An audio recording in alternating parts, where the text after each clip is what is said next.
Russell Do It Center countdown to kickoff here on senior night here at the Charles E. Bailey Sportplex. Brett Pritchard, Randy Lee, Wes Coleman, and Faith Richardson down on the sideline as we welcome everybody in here to the Wildcat Football Network. Final game of the regular season. Wildcats trying to finish out the regular season 9-1 a couple of weeks ago. Won the Region 3 here in Class 6A. And then last week, a great performance against Chelsea on the road, winning that game 42-21, and now the Wildcats back home for the final game of the regular season. Won't be the final game in this building. We'll be back here next Friday night, first round of the playoffs against Central Tuscaloosa. That matchup's already set. We'll talk about that later on, but business at hand here tonight for the Wildcats. They want to finish out this regular season with a win, carrying some momentum into the playoffs here next week, and putting a cap on a great season here for Kurt Johnson in year number 1. It would be nice to beat a Percy Julian team, and those of you out there that don't know some of the change-ups and names here in the state of Alabama, that's Robert E. Lee back in the day. So this will actually be the 19th meeting between this program and Ben Russell. They have won 15 of them up to this point, and we've won 3. We lost a tough one to them last year, if you remember, Brett. It was a pretty good Percy Julian team last year that we played, and physically they much better than us on the lines of scrimmage last year. We lose that game 19-13. So anytime that you can beat one of these programs out of Montgomery, you call it a win. Even when their records don't look good, Brett, a lot of times the Bows and Joes they're going to throw at you on the lines of scrimmage, very difficult to deal with. So not a good Percy Julian team across the way as far as record goes this year. They're 3-6. So hopefully our Wildcats will play well. Yeah, absolutely. Wildcats going to choose on senior night to come out in the black pants and the maroon jerseys. First time we've seen that combination, the maroon headgear across the way. Percy Julian in the white jerseys, navy blue pants, and the white headgear with the orange trim. And our captains making their way out to midfield. It's honorary night tonight, all the seniors, but the normal captains walking out, Randy, for our coin toss, brought to you by Scotty Gordon and Cornerstone Insurance and Financial Group, Auto Home Life and Commercial True Asset Protection at competitive rates and best service. Let's go down to the field now with Faith Richardson, head official Mike Wilson for the pregame instructions and the coin toss. All right, guys, I'm Mike Wilson, the referee. This is Albert Morris, the umpire. Congratulations naming the captains tonight. Let's play hard, play smart, and stop when the whistle blows, okay? Percy Julian, you are the visiting team, so you get to call the toss, all right? That's heads, and that's tails. Tails, heads. What would you like to call? Heads. He calls heads. If I drop it, we'll do it again, okay? And it is tails. So you won the toss. You want to defer. Benjamin Russell wins the toss. The Wildcats have won the toss. Benjamin Russell has won the toss, and they've decided to defer to the second half. We'll see you guys next. Thank you, Faith, and you'll catch up with defensive coordinator Michael Hale here shortly. As you heard, the Scotty Gordon Cornerstone Insurance coin toss, Wildcats win it, and they'll defer to the second half. And again, see the defense on the field first, and you've been seeing this defensive unit for the Wildcats get better and better each and every week. Coach Michael Hale will talk to Faith here shortly, get his pregame thoughts as we do each and every week here on the pregame show brought to you by Russell Do It Center. About 2 minutes out from the opening kickoff here tonight. So, Faith, whenever you want to catch up with Coach Hale, I'll kick it back down to you as the Wildcats here on a nice evening, cool evening. All right, guys, I'm ready whenever y'all are. All right, down to you, Faith. Coach Hale, tell me about where this team has gone from week 1 to now this is the last game of the regular season on this defensive side. Where have they come? Man, we've come a long way, man. When I got here, I got dialed down by my head coach. I wanted to be complex and learn a lot, man. So I really think we went from starting over with the basics and being able to build to where we are. I think, like I said last week, I think we're a physical football team who's ready to compete, and I think we're ready to keep this thing going. Hopefully we can make a run. A big front just came in with a lot of rain, cold. The weather has, changed the ground and the grass that they're going to be playing on. How is this going to combat what these guys are going to be playing on? I don't think it changes anything that we do, man. It's been raining multiple times this week, so we practice it. it's no excuse. They playing on the same field we're playing on, so we got to line up and do what we do, execute, do what we've been practicing, and hopefully we come out and send these seniors out the right way. Thanks, Coach. Good luck. Thank you. Go Wildcat. Thank you, Faith, and Sophie down there with defensive coordinator Michael Hill. I'm just impressed every week with him, guys, and he puts a great unit on the field and demands a lot out of that unit over there, and it shows.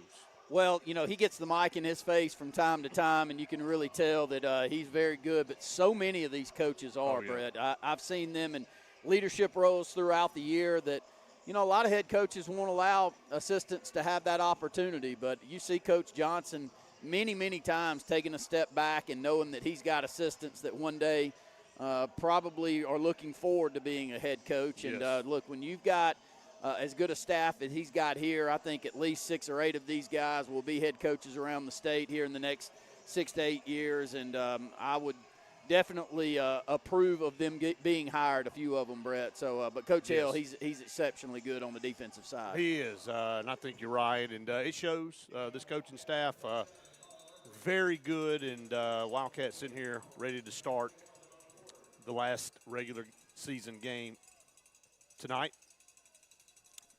Colin Murphy on to kick off. Karen Chanel State Farm Insurance kickoff right to left. It's going to be a high end over kick. Going to drive it down to the 3-yard line. Near hash, going to bring it out toward the middle of the field. He's to the 20, 25, 30, and up to the 34-yard line before he's tripped up right there. So a 31-yard return there for the Phoenixes of Percy Julian. And there is a penalty flag. Let's hope it's not going to be one of those nights for us tonight, but a penalty flag, and we'll get the call from head official Mike Wilson. It'll be a holding penalty against the Wildcats on a – that's crazy. I don't know. You can hold? We held somehow.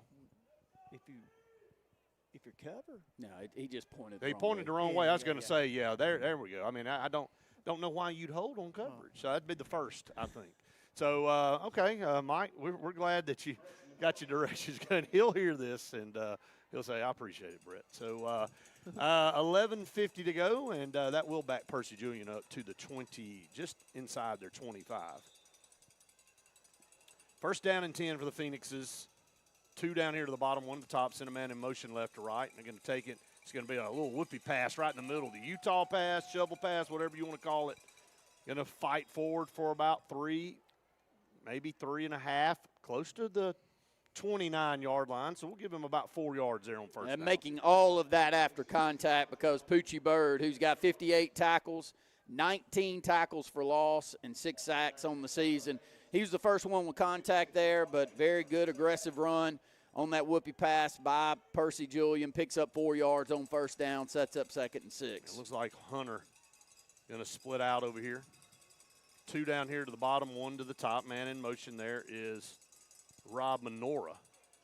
Going to take it and swing this pass out to Menorah. Menorah catches it up here right at the original line of scrimmage, the line of scrimmage to the 29. So that brings up a 3rd down for the Phoenixes. So a long pass there for no gain. It brings up 3rd down. Show a blitz. Charles Chappelle doesn't quite get back there, but man, if this ball's hand off, he's got a tackle for loss. And he's got 99 tackles on the season coming into the ball game. A lot of those tackles for loss. Great job by our secondary coming off a block to make a stop there. Only a 1-yard gain, 3rd and 5. Ernest Shuford, the quarterback, here on 3rd down and 6 at the 30.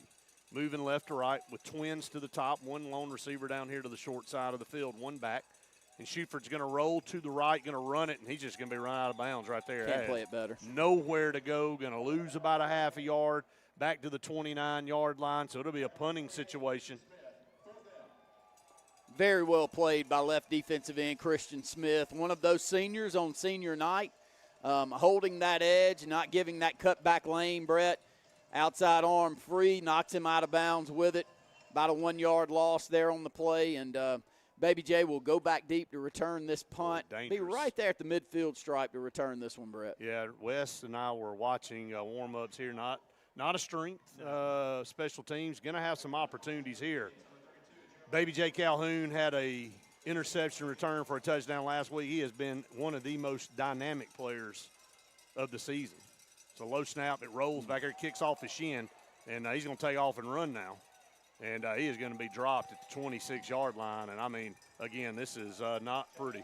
From a special team standpoint, Wildcats there going to take over deep inside Percy Julian territory with 10:13 to go here in the first quarter. We're just underway, and this will be the first offensive possession for the Wildcats. It won't have to go far. 27-yard line is where they get the football for their first offensive possession. I thought it was a fake.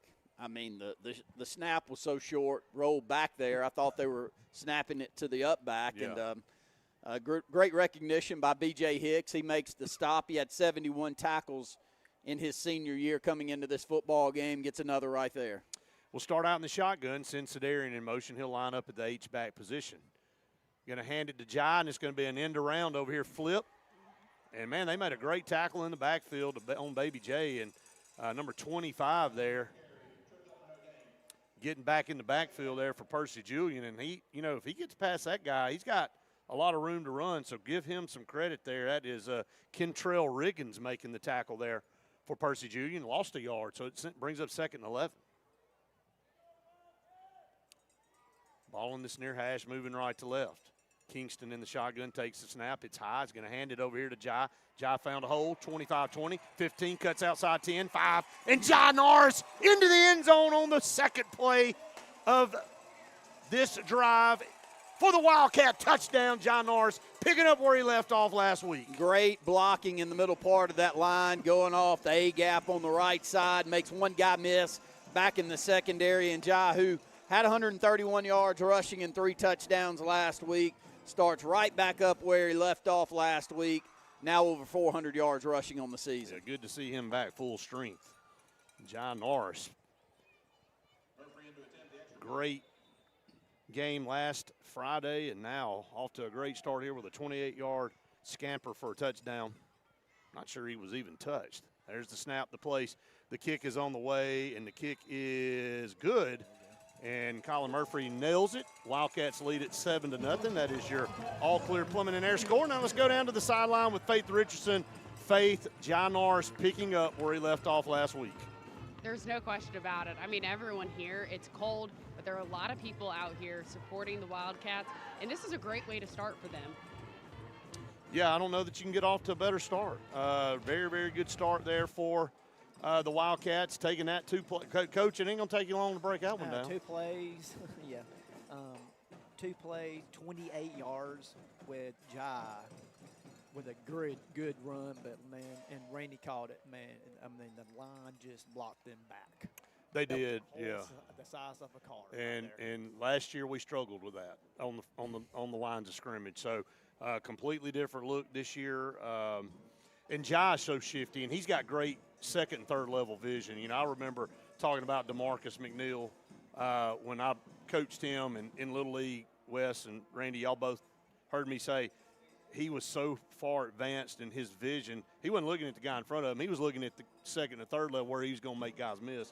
And that's what Jai does, man. He's already looking downfield where he's going to make the cut.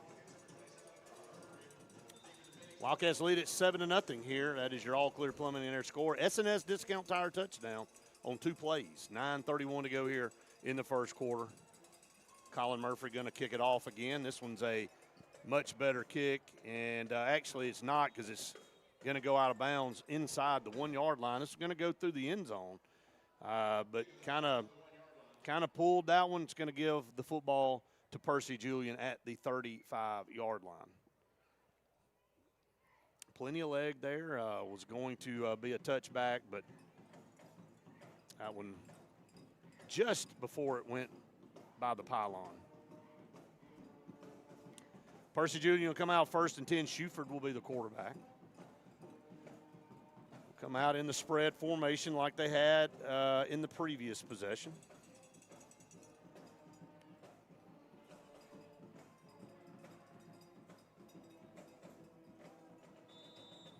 Ball in the middle of the field, moving left to right. 9:31 to go here in the first quarter. Wildcats lead at 7-0. Shuford in the shotgun, going to take the snap, hand it to his back. He's going to cut outside over here off right tackle, and he's tripped up around the 37-yard line. So give him about 2.5 yards. Going to give him the 38, actually. So give him 3 there on first down. And that's all he had there, Brett. Got a good tackle coming up from the secondary for the Wildcats there. We had it really well contained in the middle. They were trying that B gap on the right side, and Pucci just playing so physical and playing behind the line of scrimmage as he has all season this year. But only a 3-yard gain, and when the secondary able to make a tackle for 3 yards from the line of scrimmage, you're doing something back there. Yeah, no doubt about it. 2nd down and 7 at their own 38. Wildcats will shift on the defensive front. They send a man in motion. That's Anthony Jackson. Schuford going to do a little quick pitch to the near side boundary. Great tackle. There's nothing there for the Phoenix as they get maybe a half a yard up to the 39. So to bring up 3rd down, we'll call it 6 for Percy Julian. To me, that's what B.J. Hicks has done so well all season long is run sideline to sideline, Brett, and he can really run. And when he's coming, he's a sure-handed tackler and able to come from his middle linebacker post and make this tackle all the way over here on this left sideline. Maybe a 1-yard gain. We'll call it 3rd and 6. 2 to the top, 1 down to the bottom. Shotgun snap. Schuford's going to be a quarterback run across the full man. He got his head taken off right there at the 41-yard line. Just a quarterback run design. And it'll be 4th down and 4 coming up. And, I don't know how you don't punt this football right here. Did you see him punt last Well, time? but, you got to do something. I didn't see him punt. Well, I hadn't seen them get more than that's the about 3 problem. yards. But they're going to keep them out there. Caleb Kendrick, 75 tackles on the season coming into this ball Could you do a quick kick right here maybe with Schuford? He's lining up kind of maybe in a pistol like it might be that. Just watch the ball. Yep. Now he's going to take the snap and going to dump it out of the backfield. Boy, he threw it in the ground. He had a guy right here, and pass hits the ground. Elijah Noden right there was open for – if he catches that, he's off to the races. Yeah, not great recognition. The running back out of the backfield that's in the pistol formation runs a little wheel route out of the backfield. We don't match up with him, and we don't see him. And would have been a big gainer, but nonetheless, great field position for the second drive for the Wildcats. At the Percy Julian 41-yard line, Wildcats lead 7-0. First offensive drive was 2 plays. Here we go, 1st down and 10, Wildcats at the Percy Julian 41-yard line. High snap, Kingston takes it, going to dump it out over here. He's got his receiver. And going to be tackled up here around the 36, 37-yard line. So about a 4-yard gain there on 1st down. Nice throw across the body, a little 4 or 5 yard out. That one goes to Jai Norris too, good hands. Those type passes may not look like much now, but if you've got a short down, a short yardage to gain, and you're able to complete that one, could be big later in the season. Man in motion, that is Pierre going to line up in the backfield. Saw him carry it, going to hand it to him over here off the left side. What a great block over here by Burns, but then he is snatched around the waist and not going to get but maybe a couple there. Trying the short side of the field, trying to cut it back up the seam. Very well defended by the secondary, taking on blocks, getting off those blocks and not giving up that sideline. Maybe a 1-yard gain there. 3rd down and 5. Clock is rolling here in this first quarter with the Wildcats leading 7-0. We'll roll under 6 minutes to go here on the snap. They'll have a bunch set up to the top, ball in the near hash, moving right to left. Sedarian down here at the bottom by himself. Kingston Prier waiting on the snap. Jai Norris beside him. Going to hand it to Jai.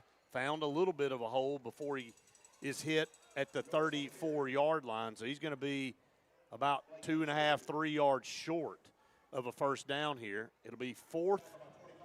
We'll call it a full 3, and the Wildcat offense will keep. They'll actually stay on the field. Yep, they're going to go to the line of scrimmage on a 4th and 3 right here. Kingston trying to get some movement up front with a hard clap. 14 seconds on the play clock. Going to take the snap, going to hand it to Jai. Jai dancing around, and he is going to get a Wildcat 1st down across the 30 down to the Percy Julian 28. He carried a defensive player, Percy Julian, across the marker, and the Wildcats have a new set of downs. Compliments of C&T Electric. 1st and 10 at the 28. Bunt set to the top. Kingston takes the snap. Looks to his right. He's got pressure coming, got away from it. Now he's going to take off and run 30. Down this near sideline, going to be run out of bounds at the 25, and almost took Faith completely out. That one was close. I was busy trying to make sure Sophie got out of the way, and I didn't want to slip myself because it's so wet down here. Well, you did a good job of staying on your feet. I can tell you, you and Sophie, that was close. Kingston almost did a good job there taking them out, Randy. Well, got really good pressure back there by Percy Julian in the backfield. Had 2 defenders on top of him, so just getting what he could and picks up 4 yards there on 1st down. Glad there's no broke legs down there. 2nd down and 6. This time made a guy miss in the backfield, and they had a beat on him right there at the line of scrimmage, and then a juke move and able to pick up 3, almost 4 yards there. That should have lost a yard. Well, the middle part of our line's really blocking well, and the offensive line's probably come together as well as any group that we've got out there as the season moves on. And really good on this left side with Daniel Burns all year, but the rest of those guys have gotten more and more physical as the season's moved. And I think Jai's willingness to run downhill is really helping this group. Yeah, they're going to creep up, going to show a blitz, and Kingston dropped the football there on 3rd down and 3. Saw it coming, kind of short-armed it right there, and going to lose. Had the perfect play called. It was going to be a little screen pass out here to Sedarian. Had linemen coming out to help. I'm not sure you don't run it again. Well, the Caravan's going to lead down this left sideline. It'll be 4th down and 8 now. Play lost 5 yards. You keep the offense on the field, split 2 to either side. Ball in the near hash. Kingston and Jai in the backfield.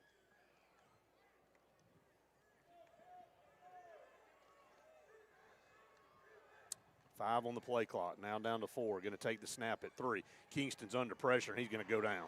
Back here at the 35, they brought a blitz from 2 different directions, and Kingston, the last 2 plays went backwards, and Wildcats have that drive forwarded by Percy Julian, and Percy Julian holds, and they'll take over with 3:24 to go here in the 1st quarter. And, again, 3rd down and 3 there. Kind of a short arm there as Kingston saw the blitz coming. Couldn't grab the football. Wanted to get it and get it out of his hands real quick. You got to grab it first. So, hey, tip of the cap for Percy Julian there for being able to get a stop there as they turned that football over deep inside their own territory. Shuford back at quarterback for the Phoenix. 2 to the top, 1 down to the bottom here. Going to take the snap. It's going to be an option pitch over here on the left side, and there's just nowhere to go. It's a gain tackle for about a half a yard gain up to the 35-yard line as the clock will roll under 3:15 here in the 1st quarter. Yeah, he won't be credited with a stop right there, but a really good play by Charles Chappelle. Taking on that block, not giving any outside leverage up, Brett, making this football cut back inside, and we get him tackled down to maybe a half-yard gain. Really playing well against the run defensively. Ball close to the far side, hash mark moving left to right. Wildcats lead at 7-0. That's your all-clear Plumbing and Air score. Man in motion left to right. Turn around play. Ashton going to bootleg over here to the right, going to throw it down the middle field. He's wide open. And he caught it.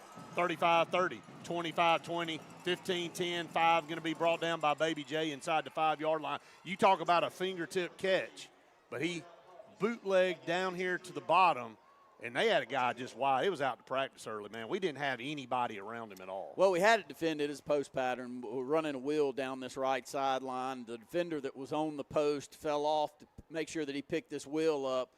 And as he fell off, we didn't have safety help over the top, and ball thrown perfectly on the roll to the right. Great catch, as you called really well there, Brett. Brings it in and gets a big gainer, takes this ball inside the 5 down to the 4. They'll line up in the wishbone here on 1st and goal to 3. Going to hand it to the first man through. They're going to push. They're going to get down. I think he got in. It's going to be close. Did they mark him just short? Man, just maybe inside the 1.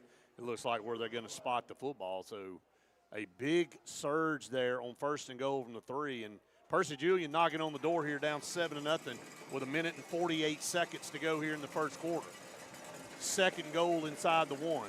Schufert under center in the wishbone. This time it's going to be the tush push, and I don't know that he got in. No, I think he got no push. Yeah, he got 0 there. Tried the Eagles tush push. Fullback comes up and tries to push Schufert into the end zone, and the Wildcat defensive front stood them up there. So 3rd down and goal coming up. Trailer and Poochie coming up off the bottom of the pile, staying low. Low man wins right here, and we got the lowest 2 below that pile. See if they go back to the same play.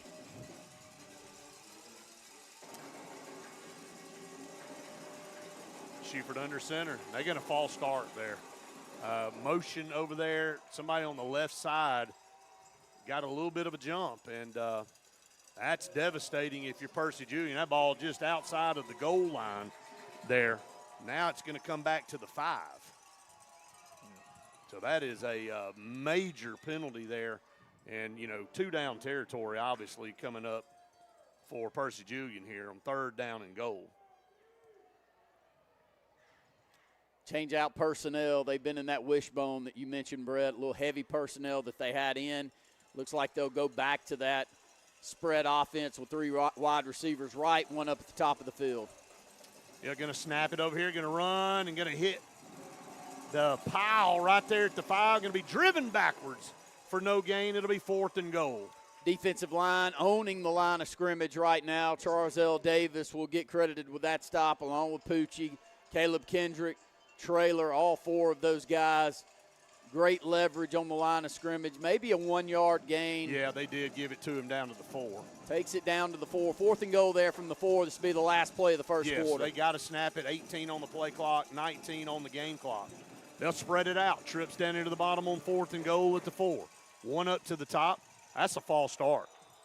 Yeah, they had movement by 2 guys over here on the right side. So now they'll be scrimmaging from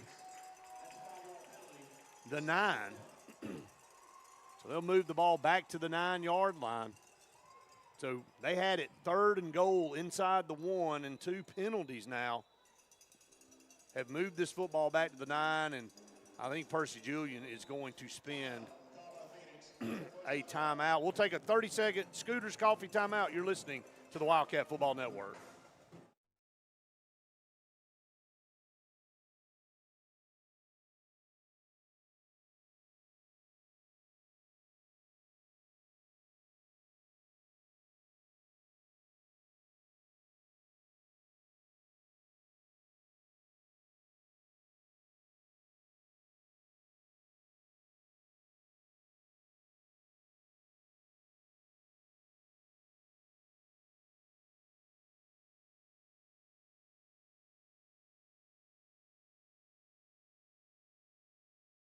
Wildcat Football Network. Wildcats lead at 7-0. That's your all-clear plumbing and air score. Percy Julian has it 4th and goal now, back just inside the 10-yard line. They had it 3rd and goal inside the 1. So 9.5 seconds on the clock here in the first quarter. Let's see what Schufert and this Percy Julian offense decide to do here. They'll line up trips to the top. Takes a snap, going to swing it out. Here's a double pass. He's wide open. He dropped it, though. I mean, was wide open on a double pass. Good call. That was a good call by them. And it was a good – we got a penalty flag down on the field back here at the 9-yard line. So let's just hold what we got. 7-0 Wildcats, going to be a legal formation. Wouldn't have counted anyway.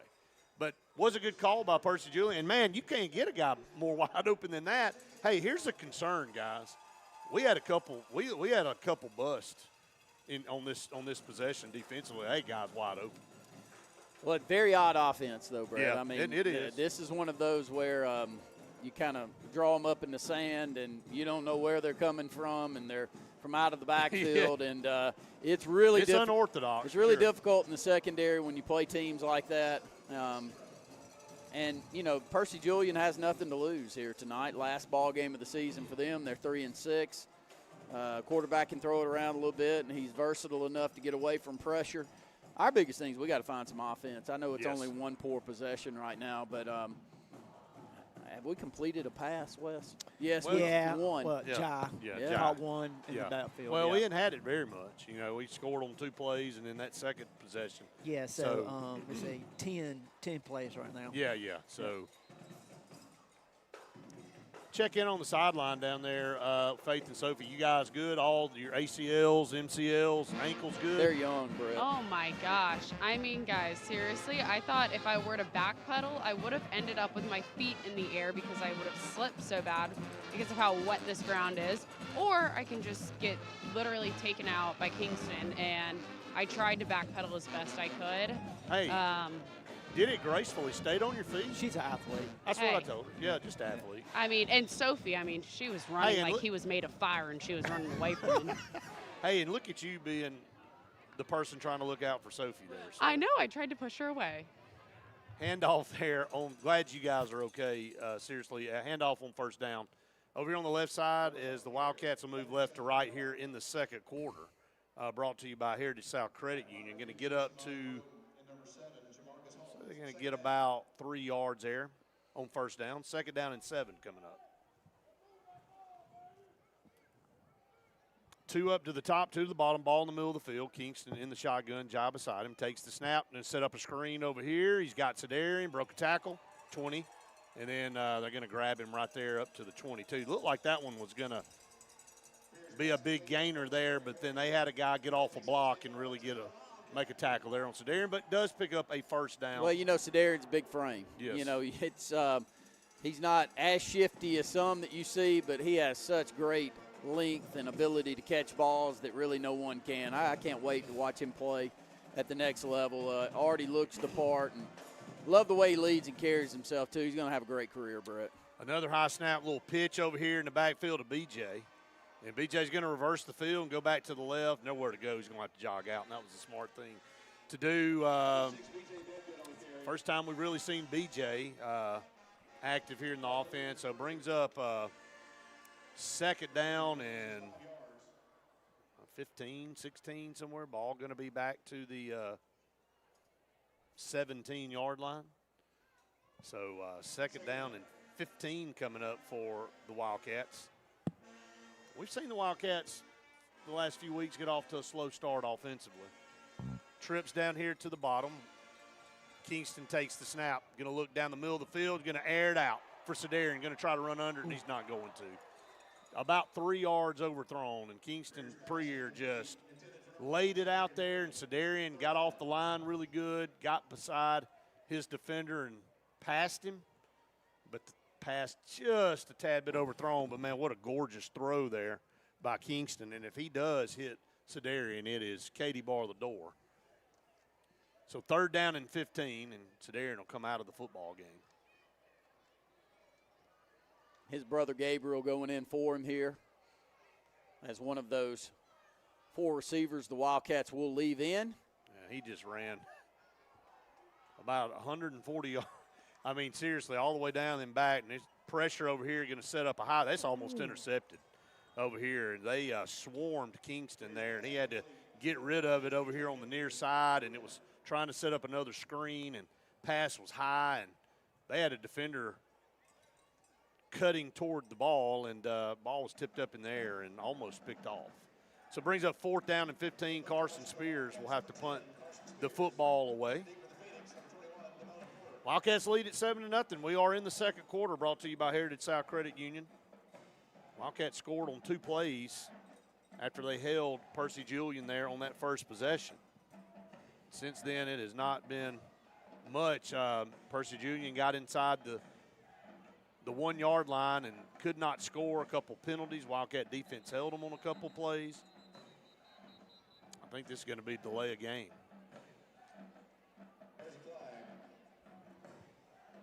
And it will be delay of game against the Wildcats. Did not get that off, and they're going to have to back up. Kind of a low energy game here tonight. Kind of expected that, you know, here on a Thursday night, last game of the season, getting prepared for next week with Central Tuscaloosa coming in here. There's a good snap. Carson gets this one off and going to angle it over here. It's going to hit the 45, take a huge roll. Across midfield, across the 45, inside the 40, and all the way down to the 39. He caught that at about the 1 yard line and then punted that ball down to the Percy Julian 39. Great punt there by Carson Spears. Yeah, needed to flip that field, and defense needed to continue to play well for the Wildcats here. Just a little bit out of sorts on the offensive side. And need to find our way, Brett. Timing's off. Yes, it is off. Percy Julian sending a lot of pressure up the middle. We're not picking it up all that well. They're getting back there and disrupting things, and trust me, they've got nothing to lose. Sometimes you play teams like this, and they apply that much pressure, and you don't. We saw it last year right here. And they came in here and beat us. They pretty good team last year, though. Yeah, and they were well coached last year, too. The other way, takes the snap. Shuford's got a lot of grass over there. 45 midfield, going to be tackled out of bounds, and they're going to get 15 on us for a tackle out of bounds. So that's going to give him 15. No, it's a horse collar. Horse collar. Oh, is it going to be a horse collar? Yeah. Okay. Well, nevertheless, it's the same result. It's a 15-yard penalty. Same coach across the way, though, Brett. I mean, just a different unit.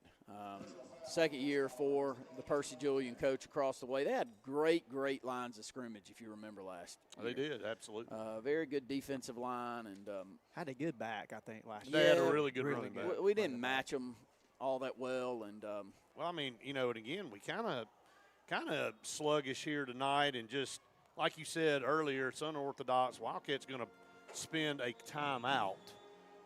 Scooter's Coffee timeout on the field. We'll just keep it right here as the Wildcats lead it 7-0. Ball down inside the Wildcat 35 to the 34 as, again, just after 2 plays, get on the board, up 7-0, and we just haven't had it very much either. That's another. We haven't been able to sustain any drives. I think you called it right. Just low energy right now. It's kind of cooler in the air. Yeah. I mean, it's not a big crowd. It's big enough, but well, it didn't cross the way. Good Lord. No, it's not. I mean, it is. But it's like trying like Randy said, just the timing of the offense right now, and and next Friday is going to be a totally different environment in here. You're looking at first round of the playoffs, a very good Central Tuscaloosa team, and has a 7-2 record on the season. They're sitting 4 in the region. Yeah, and they're 7. And they beat McAdoo was undefeated in the region last week, and they beat them 37-21. So this is not a chunk team coming in here next week for sure.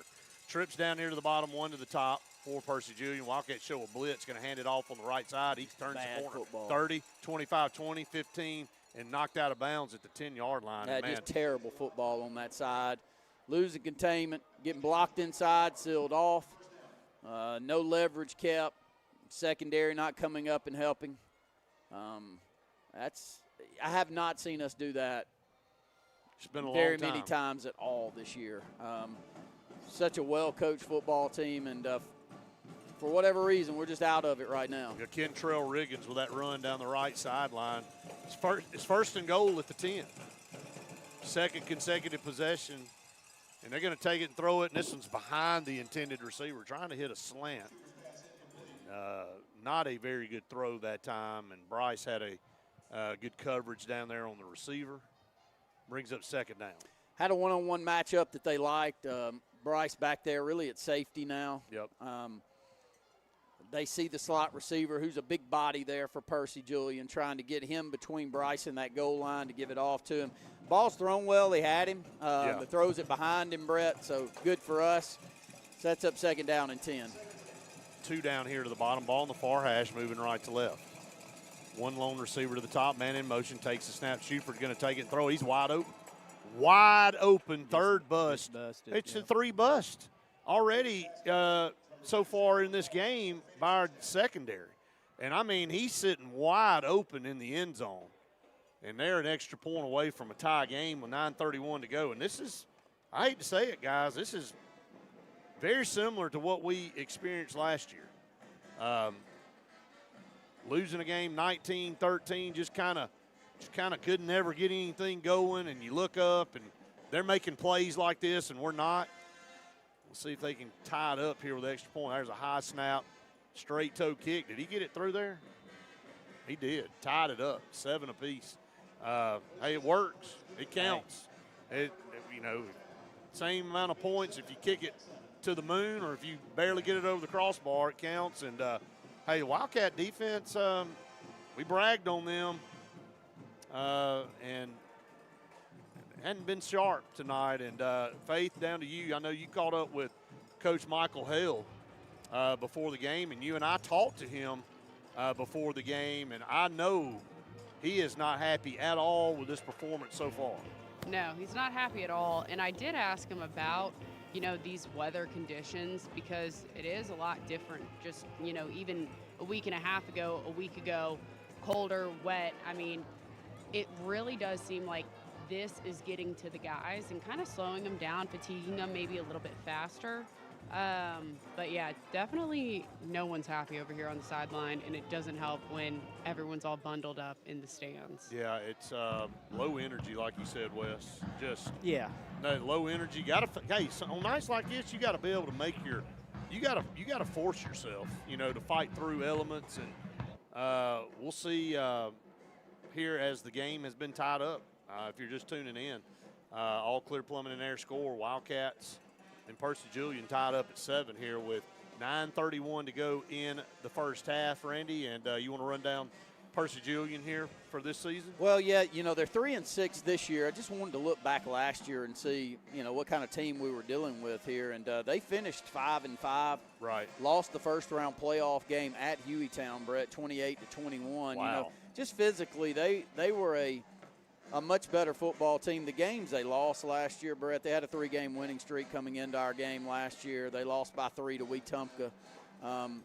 This year's – they've been in some games also this year. This is not a terrible team as far as athleticism goes. And they're going to return it here down this near sideline. He's going to go. 20, 10, touchdown. Wildcats, no penalty flags on the field that I see. It was a short kick down to the 25-yard line. And they had it sealed off down the near side, and it's Baby J. I mean, I'm getting to that, but I'm looking at when we were kind of breaking this down. I was thinking, okay, it's going to be a short kick, not going to be much. That just shows you what Kurt Johnson told me in the locker room for the last 3 weeks. When he catches the football, it's probably a touchdown, and it is most of the time. And Baby J returning that kick 75 yards for a touchdown. Extra point coming up for Colin Murphy. And it's 14-7, 9:16 to go. Faith, I'll go down to you for a recap there. I mean, we were just kind of up here nonchalant, and you better not do that when Baby J catches it. He'll be in the end zone on you. Yeah, there's no question about it. Sophie and I literally were just catching up, talking about, you know, how things were looking sluggish. And all of a sudden, when Baby J gets the ball in his hands, it doesn't matter where he is on the field, he's going to be in the back of the end zone. And that's what we just saw. And finally, some life is brought back to this stadium. People are finally back on their feet, including us. We got to run down here, so feeling a little bit warmer. You got a little jog in to catch up with Baby J. Thank you, Faith. Randy, that's it. I mean, Baby J's like, look, nobody else is doing anything. Let me just return this kickoff. And man, what a spark there to get back on top 14-7. Well, we got to find a way to get the football in his hands. We've already tried the first play of the ball game, tried an end around to him, Brett, to see if we can get him some open space. But 3 times he's intercepted the football this year in games. He's returned all 3 of those for touchdowns. And I saw today he's got 186 yards. Return yards, interception return yards. That's crazy. So you see right there another one. All-purpose yards have been great for him this year and keeps getting more and more chances as the season moves on. He's by far the fastest player we have on that team. You just thought he was going to get pushed out of bounds at some point down here, and we blocked it. And we blocked it, and I don't think he ever got touched. No, I don't think he did. No, I mean, but really you know, it was a short kick down to about the 25. He comes up and fields it and angles back down to the near sideline, and he just followed blockers and then got past the point where he didn't need them anymore and just blew by everybody. Here's a deep kick by Colin Murphy down to the goal line, going to bring it out fast. 10, 15, 20. Run into his own guy, though. Ran into his own guy. That's a 15-yard personal foul back here. Shoved one of our guys down very late at the 20-yard line. So that'll back up Percy Julian 15 yards. But, man, yeah, I'm still, we were just having a casual conversation up here on the kickoff. And Percy Julian, Baby Jay's like, I tell you what, y'all keep talking, I'm going to run this back. And that's what he did. And Phoenix going to be hit with a penalty, going to take them back. Put the ball down. So got to have the ball first. I'm going to put it down inside the 20 at the 18. So I think the actual call was a hold and not a personal foul. They let that kind of go. So Percy Julian, 1st and 10 at their own 18. Schufer takes the snap, hands off. This time, a lot better. Off right tackle. Wildcats swarmed that play. Going to lose probably 3 or 4 yards back to the 15-yard line. Coach Johnson not happy with our secondary and just recognition on who we're picking up. Communication hasn't been good at all back there tonight. Too many open receivers running, but a great job by Poochie Bird right there. He's in on the stop along with B.J. Hicks, and those two players, really more than anybody else we've got on the defensive side, been very active here tonight, Brett. Yeah, absolutely. Play did lose 4. 4 tackles now for B.J. that I've got on the night. 2nd down and 14 at the 16-yard line. Schufer play action. They got guys wide open down the middle of the field. Caught it up here at the 40-yard line. And just got over late there. Elijah trying to catch up to that. And they had 3 guys streaking down the field. I mean, pick which one you want. And this has not been pretty tonight for the defense in this first half. It's a little shocking, to be honest. With the way we've played up to this point. And a new set of downs for Percy Julian up to the 42. A little quick pitch over here. Going to hit him and drop him there at the 45. So a gain of 3 yards there. Just enough on the ground, though, for them to kind of keep you honest. Not any big runs yet outside of the one over on the right side down there a minute ago. But the quarterback gets the ball out of his hands pretty fast. He can move around just enough to stay away from our defenders, too. And Poochie with another tackle, Brett. Yeah, he is. He's going to set a record tonight. 2nd down and 7 at the 45. Ball on the near hash. Bunch set down here to the short side of the field. Wildcats are going to shift on the defensive front. Handoff over there. DJ a lot better job right there. Stopping him at the line of scrimmage. Going to fall forward to the 46. Pick up 1 yard there. It brings up 3rd down. B.J. Hicks with the first contact there. I think Charles going to come up off the bottom of the pile along with Charles L. Davis. But a great job in recognition by B.J. to come up, fill that gap, put the headgear in the waist, and not allow him any more yardage from there. Possession play, 3rd down and 6 if they even try to punt another time here tonight after the snap that we saw. Wildcats lead 14-7. Have rolled under 7 minutes to go here in the first half. Yeah, after that one ricocheted off the shin. You may not see that anymore. 3rd down and 6. He's going to just aim and load it up and throw it downfield. He caught it. He juggled it in the air. We had a guy. We said he didn't catch it, and they did catch it. And there is a penalty flag back here at the line of scrimmage. And we'll see, is it an illegal shift or are we all sides? It's a legal shift against them, so that's not going to count. Yeah. Hey, look, though, jump ball.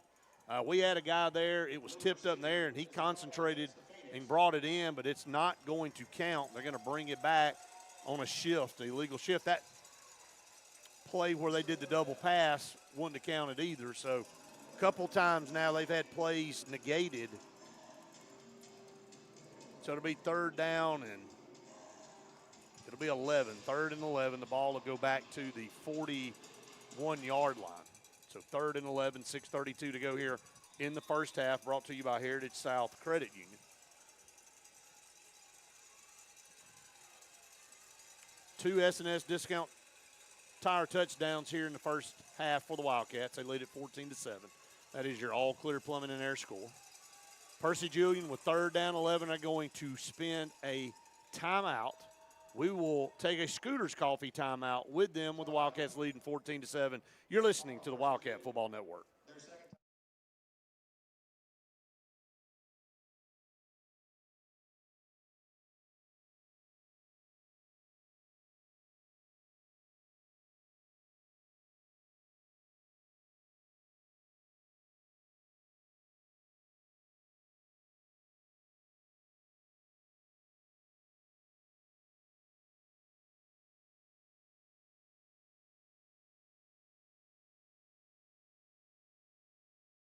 Football Network. Just how cold is it down there?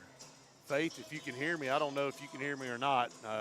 You're bundled up down there, you and Sophie. But, hey, it was cold last week. We had people looking up into press box going, hey, there's some room up there for us. I'm like, no, we feel good now. No, we were fine in the shooting house. Hey, I was getting ready to pull out the old rifle, see a deer walk out, we were all good, all toasty. I don't know what everybody else was complaining about. So nice weather. 6:10 to go here in the first half. All clear, Plumbing and Air score. Wildcats lead at 14-7. 3rd and 11, Schufert at quarterback. Percy Julian at their own 41. Man in motion, right to left. Now another one in motion. 2 now here to the bottom. Going to be a quick screen, and this pass was a bullet to the far side, and it was not going to go anywhere. We had somebody right on top of that play, so the ball sails out of bounds. 4th down coming up, 4th and 11, and now with 4th and 11, you may have to try to punt it. If it's 4th and 5 or 4, you may go for it, but yeah, they're going to try to. Yeah, they're going to try to go for it. No, they're punting. Yeah, that's the punter. Yeah. Got some cowbell going. More cowbell. The old Saturday Night Live skit. Yep. All right, so they will punt. He's going to stand inside the 30. Stand at the 27. Ball on the far hash.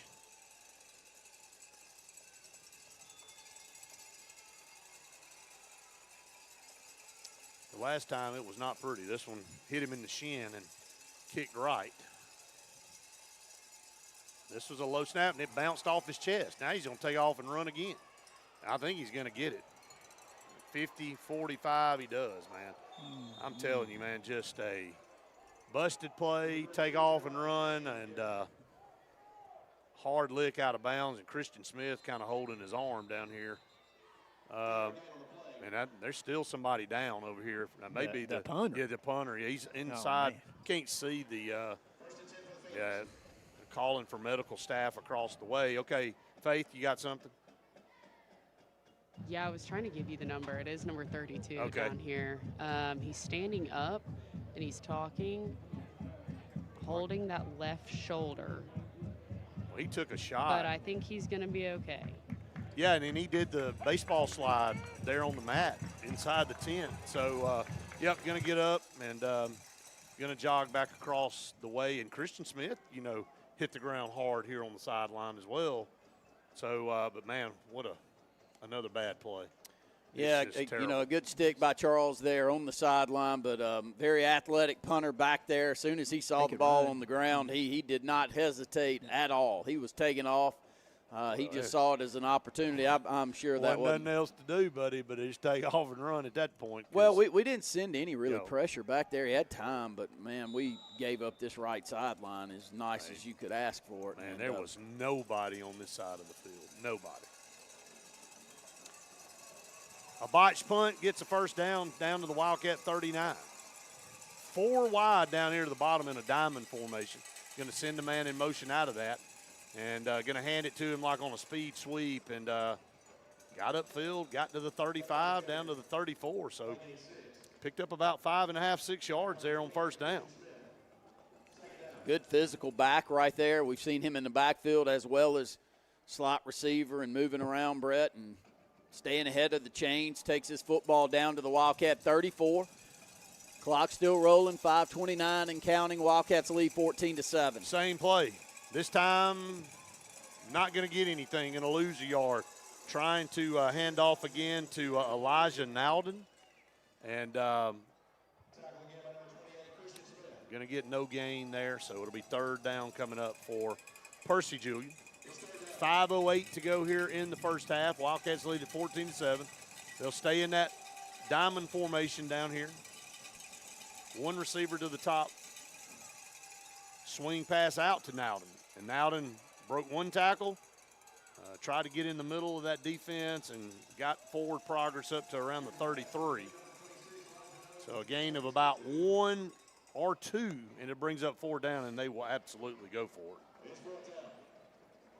Pretty sure that's going to be Vontae Traylor that actually gets credited with that final stop.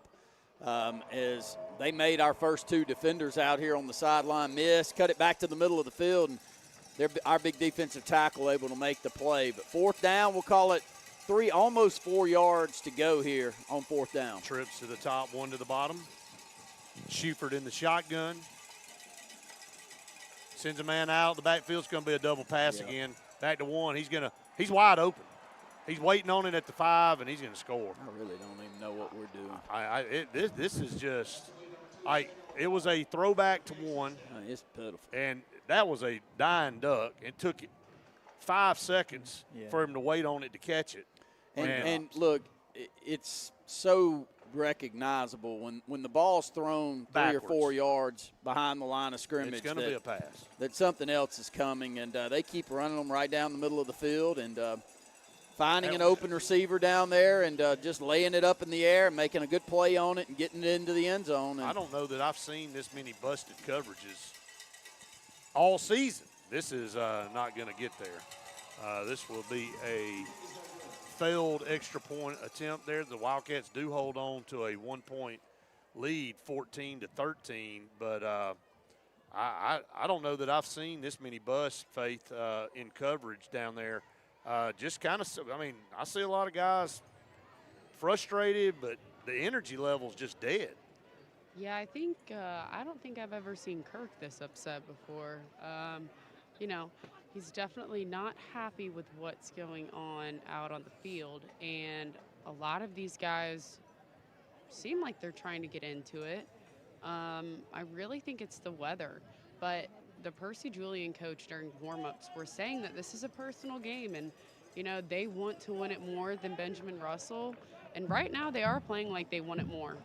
Hey, it's a good observation, and we did hear the coaches down there saying, hey, look, we don't care what their record is. We don't care what they've done, and we're going to come in here and we beat them last year. We can come in here and beat them again, and right now they trail by a point, but we'll have to figure something out. It's not going to be pretty in that locker room at half, I can tell you that. But you said it. I don't know what we're doing. Yeah. I just don't. It's so wide open. Well, communication in the secondary. Gosh, it's like we don't have enough men on the field. They're so wide open. Percy Julian last time kicked off to Baby J, and he returned it. I bet they don't kick it to 0. Well, you never know. When you don't know where the ball's going to go when you kick off. It's going to go to BJ here. I don't know if you call that. No, I think you're wrong. That's an onside kick. Yeah, they touched it early. That's I don't know. Maybe it was supposed to be an onside kick. But it was almost perfect. It was almost perfect. The ball's right at the 50-yard line. Carson comes up to make a play on the football. Carson can't get to the football before Percy Julian has it. I think they may have touched it, Brett, like a half yard short of the 50. Well, then they got another one back here, too. So there's 2 penalty flags on the field, and Percy Julian has a man down. I think they're going to touch it slightly before it went 10 yards. Yes, I think you're right. And, boy, it was close. Oh, man. It was almost really, really almost perfection. Carson, credit him for attacking the ball. Yeah. Going up, knowing that ball was going to hit just beyond the 50, which has been a live ball. And it doesn't have to hit beyond the 50. You've just got to grab it in the air. That's what I'm saying. Yeah. I'm just saying. And Brett, it was going to be caught probably. It's definitely wasn't a full yard ahead of that 50-yard line. But nonetheless, I think our offense is going to have great field position to start up this drive as the officials are communicating on exactly what the call is here. Wildcats lead 14-13. 3:58 to go here in the first half. Timeouts left for the Wildcats. We've got 2 left. They've only got 1.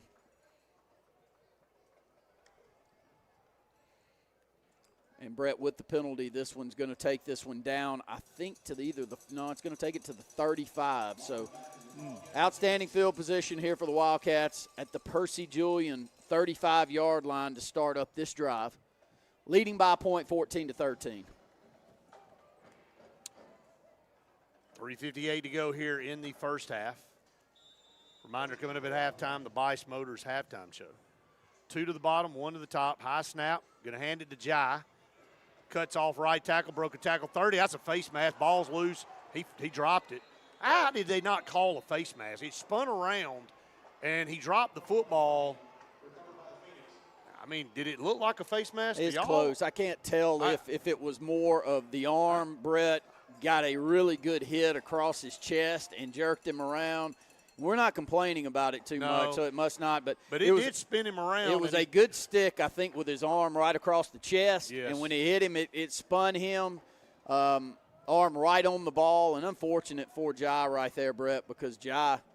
He made a good play. He got off right tackle and got in the second level. And turnover. Percy Julian has it. Shooter going to keep it on a quarterback. Good tackle by BJ. Run, get up to the 30-yard line, so give him 3 there. As you said, BJ with a good tackle in open field. Well, really difficult tackle right there too, Brett, because they've got it blocked in the middle, showing that option play off the right side. BJ's really the lone defender that we have in the middle of the field that can make that play. Gives up, 2 yards there, and it was an arm tackle, but it was a great arm tackle. Yeah, a tackle. Oh, man. Yeah. 2nd down and 8. Shotgun snap. Shooper going to hand off tailback over here. We read it and going to drop him across the 30 up to the 31. I know I sound like a broken record yeah. right here. They have this one sealed off on the outside. BJ reads it. Yeah. He comes from middle linebacker, and he sees that they've got it sealed, and they're going to hit the sideline, Brett. He's the one that makes the great angle, makes the football cut back inside. Won't get credited with the stop there, but if he doesn't make the play that he did, they pick up about 7 or 8 yards off the left side and probably a first down. He's playing great out there tonight. 3rd down and 5 for Percy Julian at their own 32. Ball in the near hash, moving right to left. Trips to the top. Shooper takes the snap, looks to the right, going to float one over there that falls short on a penalty play, a flag down. That ball just came out of his hand.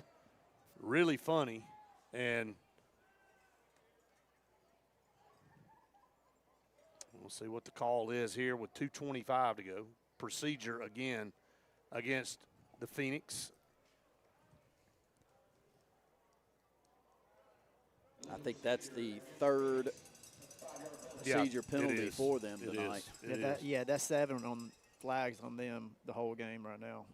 So 2:26 to go here in the first half. No ticky-tack fouls. We're talking about 5-yard variety fouls. Just well, that and they've had some at some really bad times. They had a couple down there inside the 1 yard. Yeah, inside the 1 yard line. It killed that. Yeah. Really, 2. Yeah, 2. Well, then they had if they would have scored, it wouldn't have counted because they had procedure again. Yeah. So, all right, they're going to have to punt the football. Last time it was a bad snap. They've had 2 bad snaps. He ran for a first down. See what happens here. Wildcats going to try to play it safe. This is a good snap this time, and boy, he puts a pretty good leg into it. Hits at the 30-yard line, going to roll.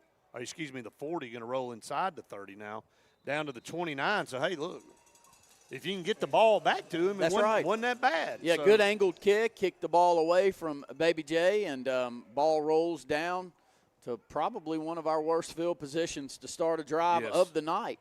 Is this ball's inside the 30-yard line. We'll call it right there at the 29-yard line of the Wildcats. 2:16 to go. We still got 2 timeouts left. We're at plenty of time. Only leading by a point, 14-13 here in the first half. Yeah, ball at the 29, moving left to right. See if we can get some more points. Only lead by a point, 14-13. 2 to the top, 2 to the bottom. Ball on the far hash, moving left to right. Kingston, quick throw over there to the 35, has his man. Broke a tackle 40, 45, and then pulled down from behind at the 48, 49-yard line. That is a first down. Compliments of C&T Electric, moving the chains here with 2:05 to go in the first half. Up to the 48-yard line. Short side of the field, Big Cedarian Morgan, really good job of breaking that first tackle and taking the ball out to the 49. Shotgun snap, Kingston under pressure. Sidearm pass has Cedarian across the 45 down to the 44. That's a 7-yard gain. Short side again, Brett, just a little skinny post.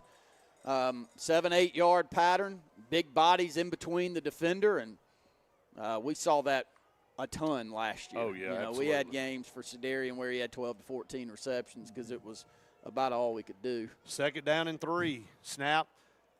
Play action. Kingston's going to set his feet, take a pass, dropped at the 30. Sedarian, man, don't see that very often. Had the guy beat. Yeah, they had a defender with his arms going through the pass and kind of took his eyes off of the football. Nice dig route by Sedarian there. The defender doesn't stay back on the top of him, Brett. Instead, he jumps underneath the ball to try to make a play on it. Sedarian's eyes go away from the ball. Third down, we'll call it 3. Ball's in Percy Julian territory, though, and we get them to jump offside. Yeah, we'll get a first down by way of penalty there. So a C&T Electric first down. Down inside the 40, down to the 39 now with 112. Wildcats clinging to a 1-point lead here in this first half against Percy Julian. This is so mirror image of last year. I mean, just almost identical. They had a much better team, I believe, last year, obviously, and I think we have a much better team this year, but it's the same results right now through almost a half of football. Kingston on first down and 10 under pressure, broke a tackle. Going to step up and run 40 and going to slide down at 37. Getting beat inside. Yeah, right up the middle. Yeah, it's not a blitz. That's just the 4-down lineman trying to apply pressure and doing a good job of beating us. Under a minute. Yeah, clock's still rolling. We're trying to get our receivers back in position to run this play. Second down and 8, picked up 2. Down to the 37. Kingston takes a snap, got plenty of time, going to fire, and this one's almost picked. They may call pass interference or holding on Percy Julian as he's trying to find BJ down the middle of the field. And that was a dangerous throw. It was triple coverage there, and Kingston sailed it. Giving BJ a chance to make a play on the football. It's a post pattern from the slot position. But they had it covered well. Had 2 defenders back there, and I think the one that's underneath, Brett, that was pulling from behind is the one they're going to get called for the penalty. And a big yardage penalty is going to take this one right outside of the red zone on that left hash mark at the 22-yard line. 36 seconds to go here in the first half. 2 to the top. Sedarian down here to the bottom with a bracket coverage. Safety over the top down here at the bottom. Kingston takes a snap. He's going to go down. He's sacked and lose 2 yards, and Wildcats going to need to spend one of those final 2 timeouts here. 27 seconds to go here, and just haven't seen our offensive line play like this really all year. Getting that pressure right up the middle, and again, like you said, Randy, it's not really a blitz. It's just just the pressure up front off the defensive front, and play lost a yard, so you get back down to second down and 11 coming up. There is a Scooters Coffee timeout on the field. Coming up at halftime, it is the Bice Motors halftime show.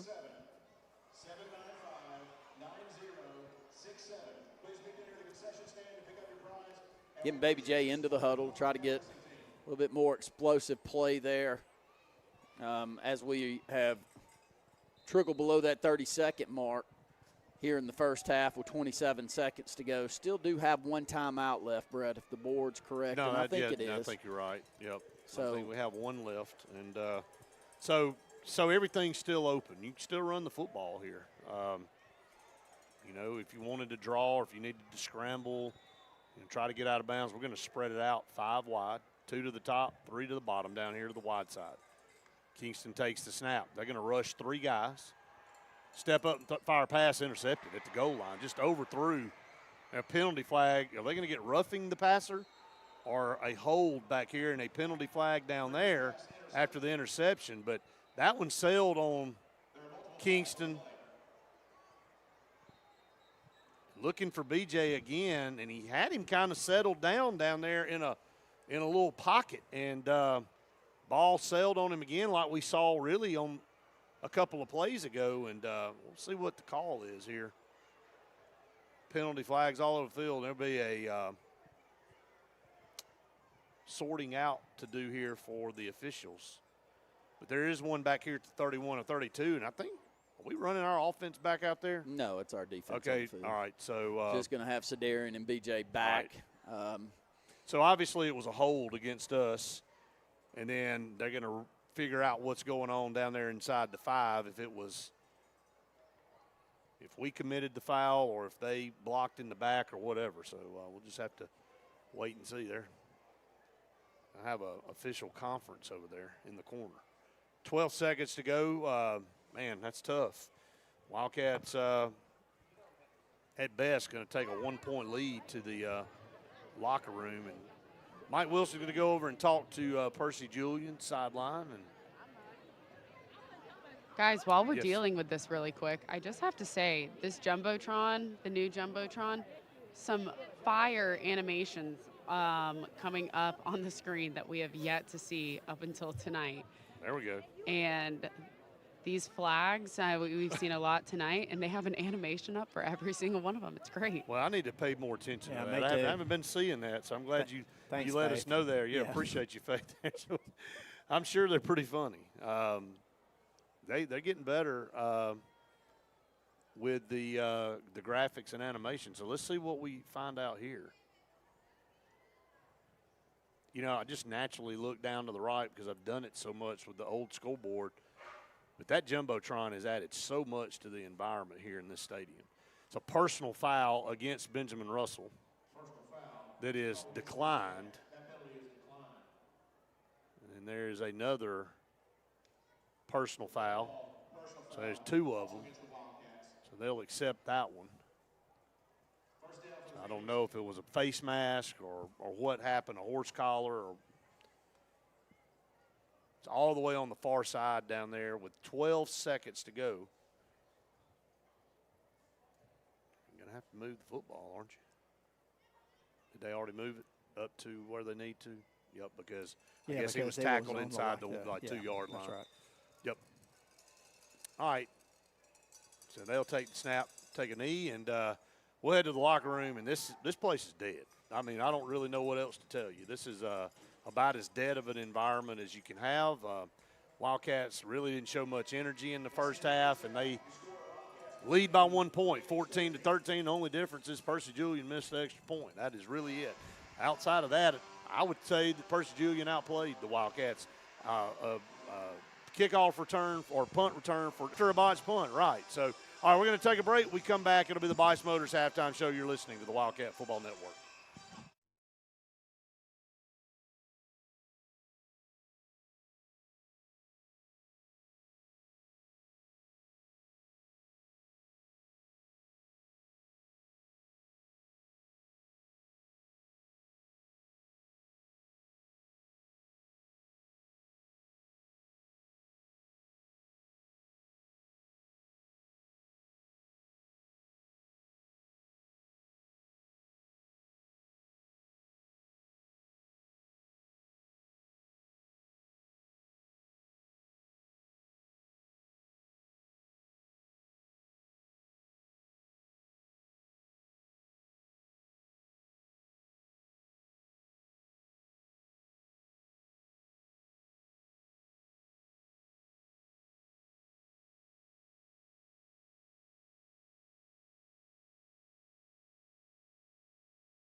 board, and for us offensively, it's the worst half of football we played all year. Yeah. 70 total yards, 4 of 10 passing for 40 yards there in the first half. Only 30 yards rushing there in the first half, and 28 of those coming on a touchdown run on the second play. And you may ask, I mean, no more positive gains. Yeah, we had some more positive, but we had 3 major negative plays also that you've got to factor into that. So 70 yards of offense there in the first half, Coach Cole. Not blocking good on the O-line, just out of sync, going through the motions. I mean, if I had to guess, this week's practice, I bet, was not good. I don't know that. But just looking how we're playing, I'm going to say this week's practices were, not as good as they should have been. So, it rained a lot this week. I bet they were in the gym some this week. Just, but we got to get better. That's one big positive about the new school that's being built. Going to have a multi-purpose facility, an indoor facility that will be built as well. And for weeks like this, Wes, if you remember coming through, when you go into the gym and you've got that many players, trying to be productive is really difficult. Oh, it's awful. And so I'm sure we have had a lot of that tonight, and it's shown up out there on the field. Got the Percy Julian band out performing right now. This is a 3-6 football team, but nothing to lose. And I think that's part of the storyline there in the first half, Coach, is a willingness to really put some different things in offensively. See them score on a double pass. Yeah. Had a chance to score again on a double pass. Yep. Luckily for us, they just dropped the football and found some wheel routes, some little flare routes out of the backfield to the running back that we didn't pick up. So really letting it all hang out here tonight, and defensively sending a lot of pressure up the middle, and been able to get home on a lot of those. Yeah, it's through the middle, and really sometimes only rushing 4. Maybe they send 5. The backer may come to just a little bit, but the 2 tackles they have playing the 1 and probably the 3 technique for them is beating our guys up front. I mean, we're late off the ball. So we got to fix that in the halftime. And, I mean, I hope we'll come out here second half and play a lot better. Because we need it, because this team coming into next week, they're 7-2, and they're really explosive team, and we got to improve. So I think we will. Yeah, very, very good football team from Central Tuscaloosa that we'll start the first round of the playoffs with next week. So a decent crowd out here tonight, but not our norm throughout this season. So going to need a massive crowd next week to be able to pull a win out against a 7-2 team that just beat the team that won the region this year, finished number 1 in their region, beat them by 16 points last week. So we got to play much better next week and need a good atmosphere here at the Sportplex. Great band performance out here for Percy Julian, and when we come back, we'll have the Wildcat band out there, and we'll get you set for the second half. Wildcats lead 14-13.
back, everyone, to the Bice Motors halftime show.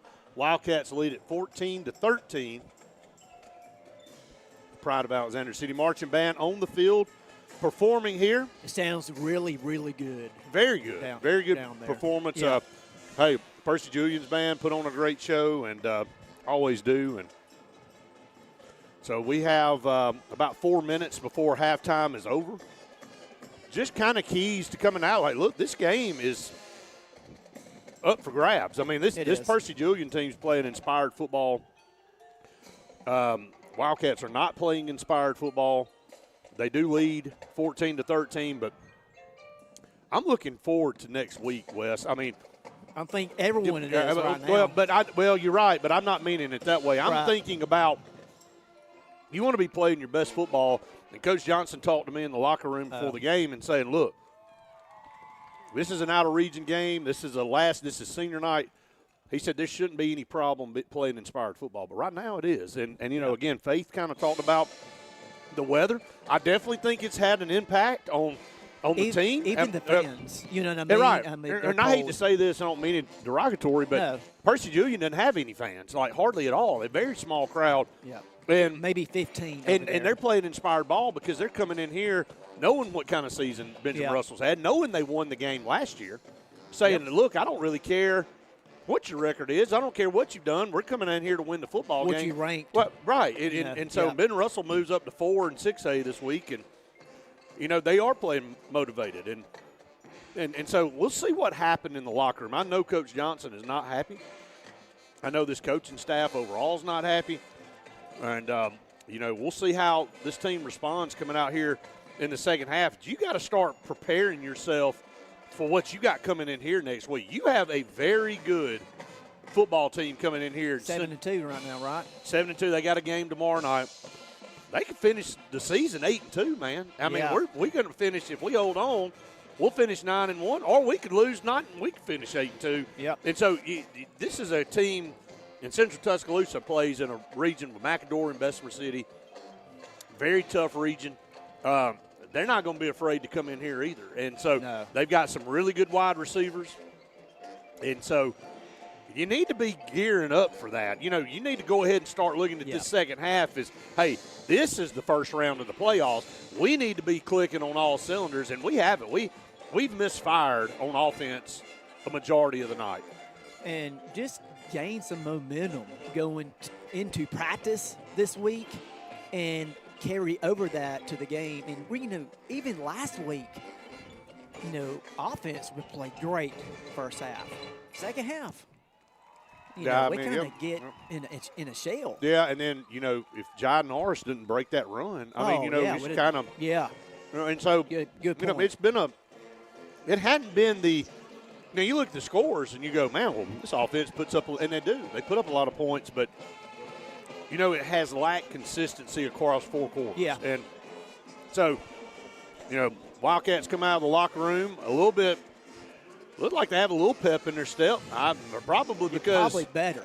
They may have gotten electrocuted in there from the fire that came out of the mouths of those coaches in there. I'm sure it was not a pretty sight, and you know, again, this is what you see what you're made of. I mean, you come out and you didn't play a very good first half. You do have the lead, and you know you got a team across the way that about to come out and do the same thing you did in the first half, and they're going to do everything. They're going to pull out every trick, and they're going to do whatever they can to see if they can come in here and knock us off tonight. And so they have all the momentum right now. They do. Now, we get the ball in the first half. We got to go down a score. I mean, I'll say this, too, about Kingston. I mean, Kingston has been off a little bit tonight. You know, just missing Sedarian over the top. Yep. On a play.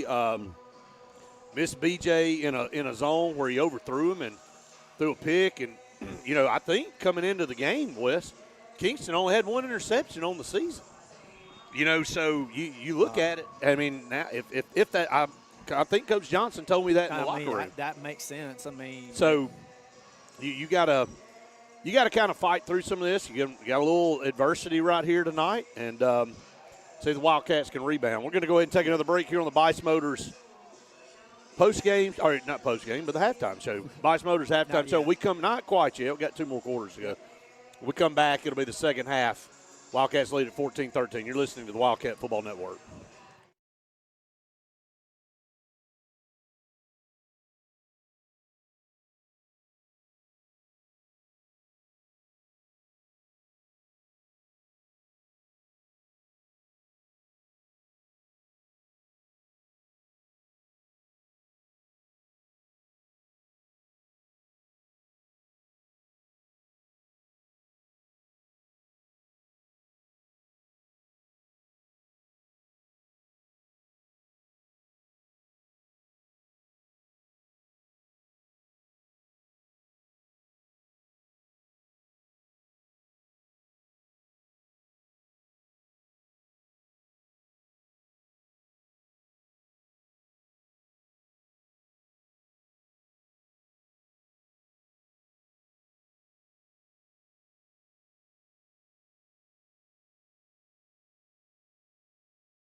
Ball Network here as we close out the Bice Motors halftime show. Wildcats lead at 14-13. They won the coin toss, deferred to the second half. So, Randy, Wildcats will get the football to start second half, and it has not been pretty offensively for the Wildcats. I'm sure it was not pretty in the locker room at halftime for the coaches and the team, and we'll see what they respond and how they respond coming out here. You know, a lot of times you need to be humbled, and we were humbled there in the first half. You know, when you take a team not quite as serious as you do each and every other team, and it's very easy to do, Brett. I mean, we got a first-round playoff game that you very much want to go ahead and probably prepare for. Yes. And but then the exact moments you do that, you get games like this, and football is such a difficult thing to get ready for and to mentally get prepared for, and it was obvious we weren't prepared to go into this football game, and mentally we definitely weren't in it. But hopefully getting the football here in the second half, get some big plays, find a way to get Sedarian, who got a little bit going there in the first half to close out that final drive, but only 70 yards of offense in the first half, Brett. 40 passing on 4 of 10, and 30 yards rushing, Brett, and 28 of that coming on that one run. So second play of the game. Yeah, and then Kingston throwing his second interception of the season. And again, those are not pretty stats. No way to spin it. So Brett Pritchard, Randy Lee, Wes Coleman, Faith Richardson here at the Sportplex, getting you ready for the second half here between the Wildcats and Percy Julian. Karen Chanel, State Farm Insurance, second half kickoff. Percy Julian going to kick it over here. It's going to be fielded at the 29. Stutter step. There's Baby J going backwards, and this time it didn't work. He tackled back here for a pretty big loss back to the 26-yard line. So trying to make something happen, and most of the time he does. That time Percy Julian able to run him down as he reversed his field, and Wildcats will start 1st and 10 from there.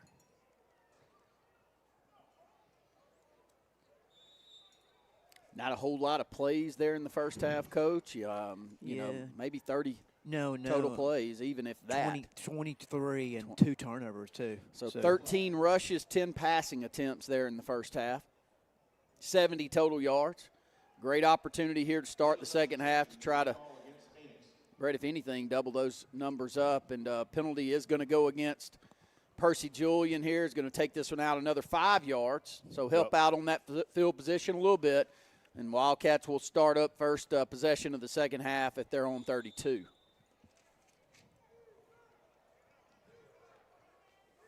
Split 2 down here to the bottom, 1 to the top. Shotgun formation. Jai beside Kingston. 1 up back. Here comes a blitz from Percy Julian. This can be a design quarterback keeper off the left side. 40 up to midfield. Such a great block on that left side by Daniel Burns. This is a design quarterback counter. Show the give over to Jai off the right side. Kingston take it back to the left to counter off of big left tackle Daniel Burns.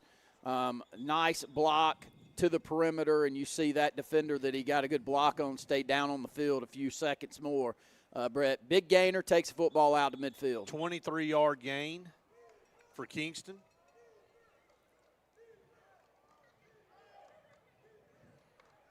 $11:17 to go, just underway here in the second half. Brought to you by Heritage South Credit Union. Kingston waiting for the snap. He has it. Going to give it to Jai this time, dancing around. Boy, he took a shot right there at the line of scrimmage and is driven backwards. So brings up second down and 10. The Wildcats going to be substituting in and out here.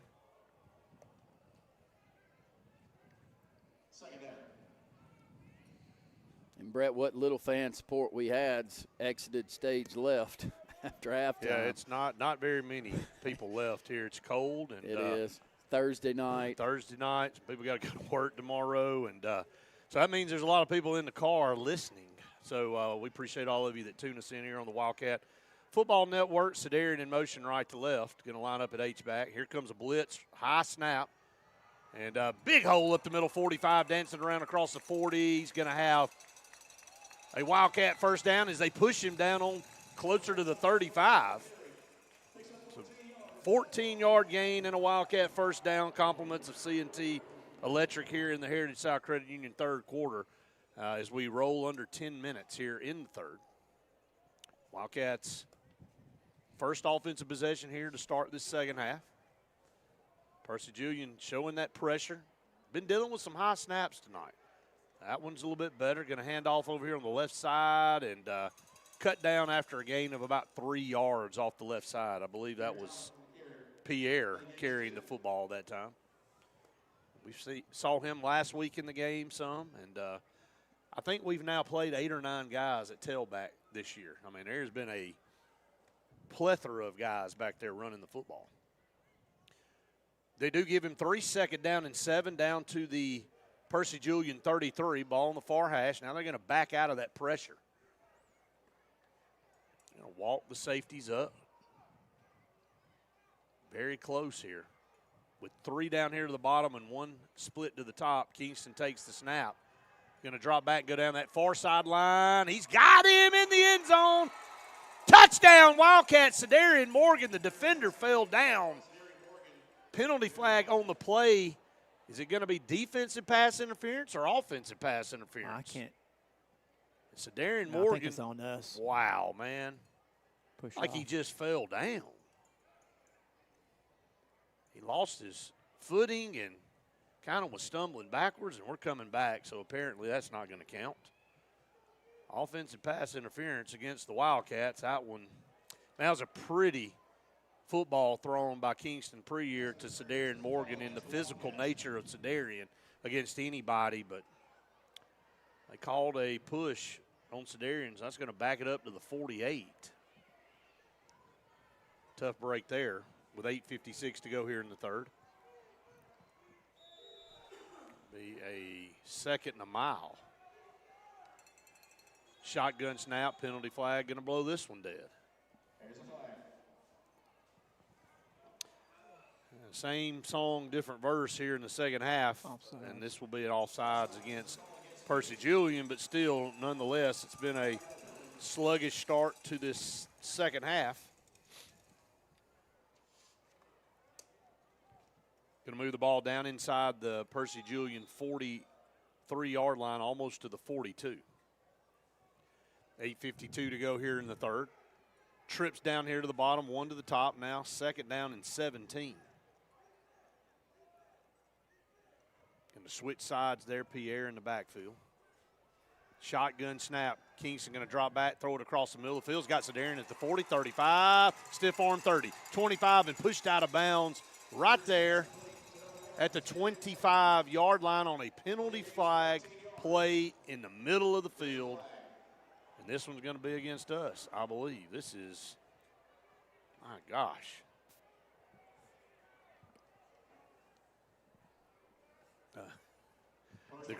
There's the blindside block against the Wildcats, not a hold. There's your graphics there on the Jumbotron. Funny. Kudos down there, Faith, for pointing that out. As Actually got out of the way on that one, and Sophie and I were not in the zone of getting hit. That's your field vision's getting better. I'll say that. So Thanks to Sophie. there you go. Got to keep that radar up, especially when they're headed out. That's going to negate another big play. Man, a blindside block over there on the backside of the play. Man, ball all the way back inside Wildcat territory now to the 49. The 2 big plays for Sedarian Morgan negated already on this drive. Yes. They got to get to the 26-yard line for a first down, and they have the ball at their own 49. On 2nd down, going to throw it to Sedarian, bounced off a defender at midfield, and then going to be cut down right there at the 45. So ran the same play, came back, bounced off the defender, and then was cut down at the 45. So it brings up 3rd down. Going to give him about 6 yards there on that catch. Ball is in Percy Julian territory at the 45, Brett. So you've got some decisions to make here. The way that we're playing on the offensive side of the ball, don't know if you take much of a risk, though. Trips up to the top, and Sedarian by himself down here. They got 2 safeties. Got a 4-man defensive front, and they're going to slide through, and going to be a screen pass for the Wildcats. Made a man miss, 45, 40. BJ runs over a guy, 35, down to the 31-yard line. Going to be well short of a first down, but just a great run there by BJ. Yeah, but gets the yards that you need to be able to go forward on 4th Yes. down. You know, you're not going to go for it closer to the midfield stripe. We'll go for it outside the 30 at the 31-yard line. Trips to the top. They're going to walk another defender up. Right at 5, maybe 5.5 yards to gain on this first down. Yeah, got to get to the 26. So the ball just outside the 30.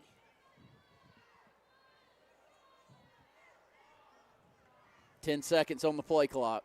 Trips up to the top, going to send a man in motion. That's BJ going to line up at the H-back. Trying to get them to jump. Yeah, and the Wildcats maybe going to spend a timeout right here. I like that. Yep. With 7 minutes to go here in the third quarter, they'll take a Scooters Coffee timeout. We'll take a 30-second Scooters Coffee timeout with them. You're listening to the Wildcat Football Network.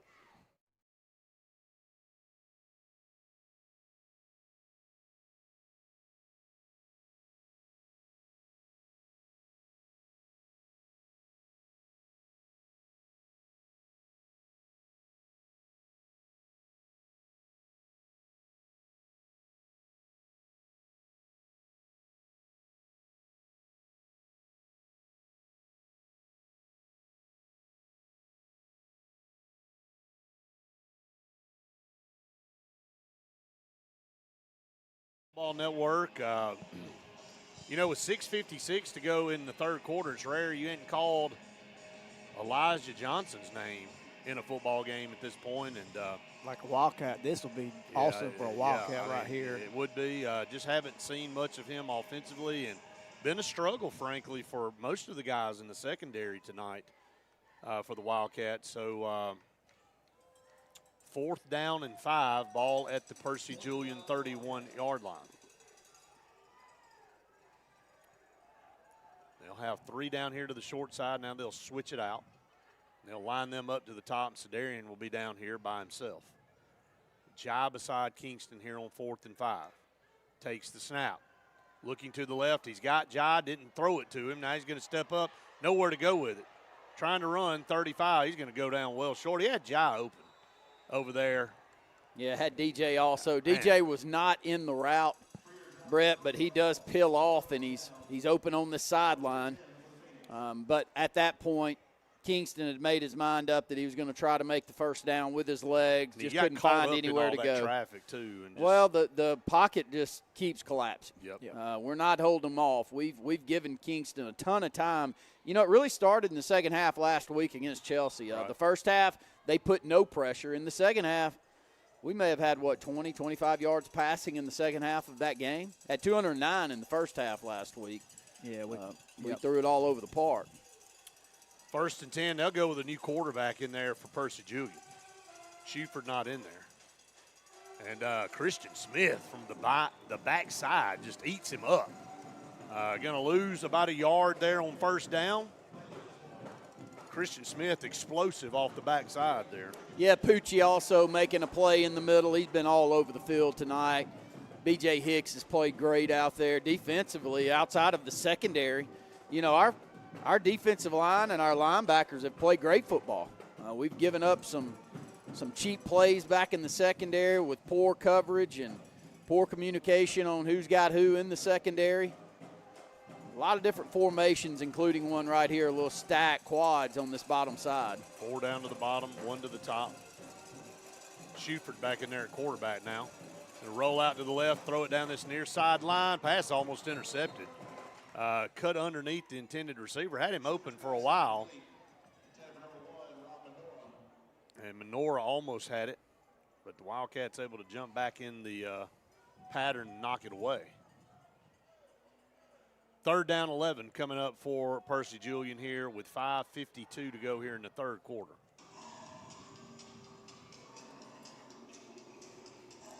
And, Brett, they've been willing to throw the football down the field a lot.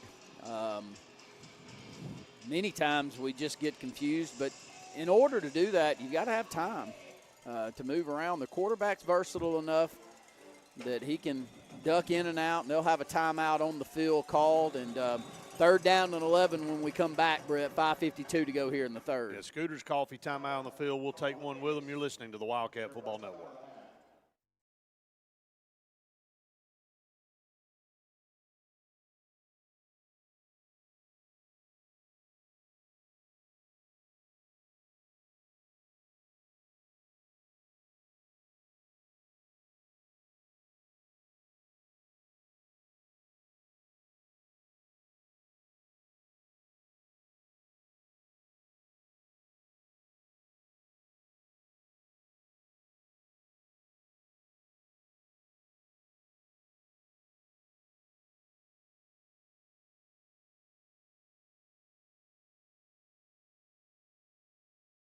To 13, Wildcats lead it here with 5:52 to go. There's one way to fix that. You know, you don't have to listen to that.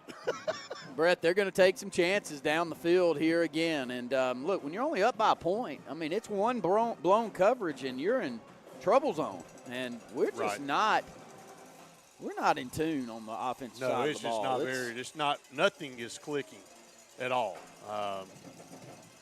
3rd down 11, Percy Julian moving right to left. Going to drop back, Shuford under pressure. Keeping his eyes downfield, going to throw it. It's incomplete, and it's going to be a holding penalty on Percy Julian, so this will be declined. Here, if you're a Wildcat fan, thank the Lord for Pucci and BJ and Christian Smith because they actually showed up to play tonight. Bird has been animated from jump. Hey, those guys on the defensive front, man, they get after it. They do. They do. Playing with emotion, though, because really nobody else got any emotion in the stadium and in the crowd on the offensive side of the ball. But there are 3 players on that defensive side that can't play any harder than they are. We'll send a man deep to receive this. Last punt for Percy Julian, pretty good. Yep, good snap last time. They have a guy time. getting on late. Only had 10 men on the field. Man, I'm telling you, man, 20 seconds here on the play clock. Wildcats still on the lead by a point, 14-13. Got this one off. Man, this is a knuckleball, but, man, it hits at the 30, and Don't know if I've ever seen one spin like that, but it worked. Get it, man.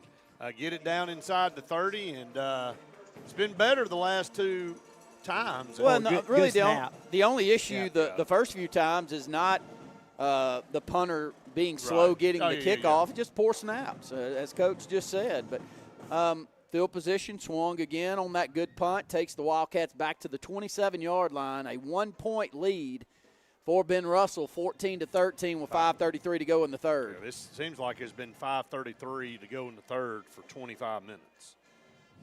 2 down here to the bottom, 1 to the top. Shotgun, high snap, going to hand off to Jai off the left side, found a block. Good block 30, by Zai over there. 35, going to be close to the first down. I think he's got it.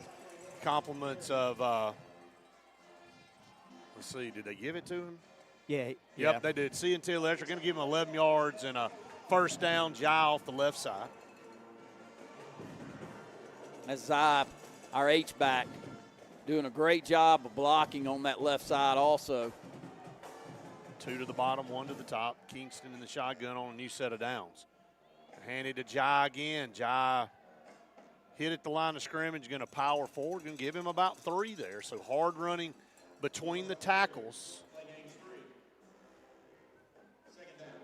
Going to bring in Pierre here on 2nd down and 7. Jai going to come out of the football game. Pierre, much bigger back option. Found him last couple of weeks to give you another weapon back there in the backfield. Moving him from wide receiver to tailback. 2nd down and 6. They'll say he had 4 there. Ball up to the 43, moving left to right on the far hash. High snap, had to jump up and get it. Kingston wanted to throw it, finally does. Hits BJ across the middle. Penalty play, 45. Still fighting forward. They jump on the pile right there. We'll see what this flag is back at the 47. I don't know. I mean, it's down the field. Was it illegal man downfield? Yep, that's what it is. Yeah, good call. Illegal man downfield on the Wildcats. And, Man. yeah, that's going to negate another good play. This is you're going to want to destroy this field. I mean, when you look at it after you see it and you throw up, and I know they will, just mistake after mistake tonight, and lack of execution. And That's a well-thrown ball right there by Kingston. Yes. Have some time, too. You know, O-line did a really good job blocking for him. Checking for BJ over here on something. It's a with shoulder. the shoulder, yeah, that's not good. Handoff up the middle on 2nd down and 11. See if we can go down to Faith and Yeah. get any update there.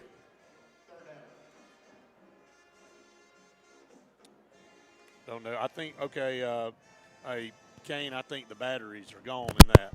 So, Faith, we'll try to come down to you before the game's over. 3:32 to go here in the third. We're going to get these batteries changed out on this receiver, and then we'll be able to hear you. 14-13, Wildcats lead it. I think we have you now, Faith. Be wide open, DJ.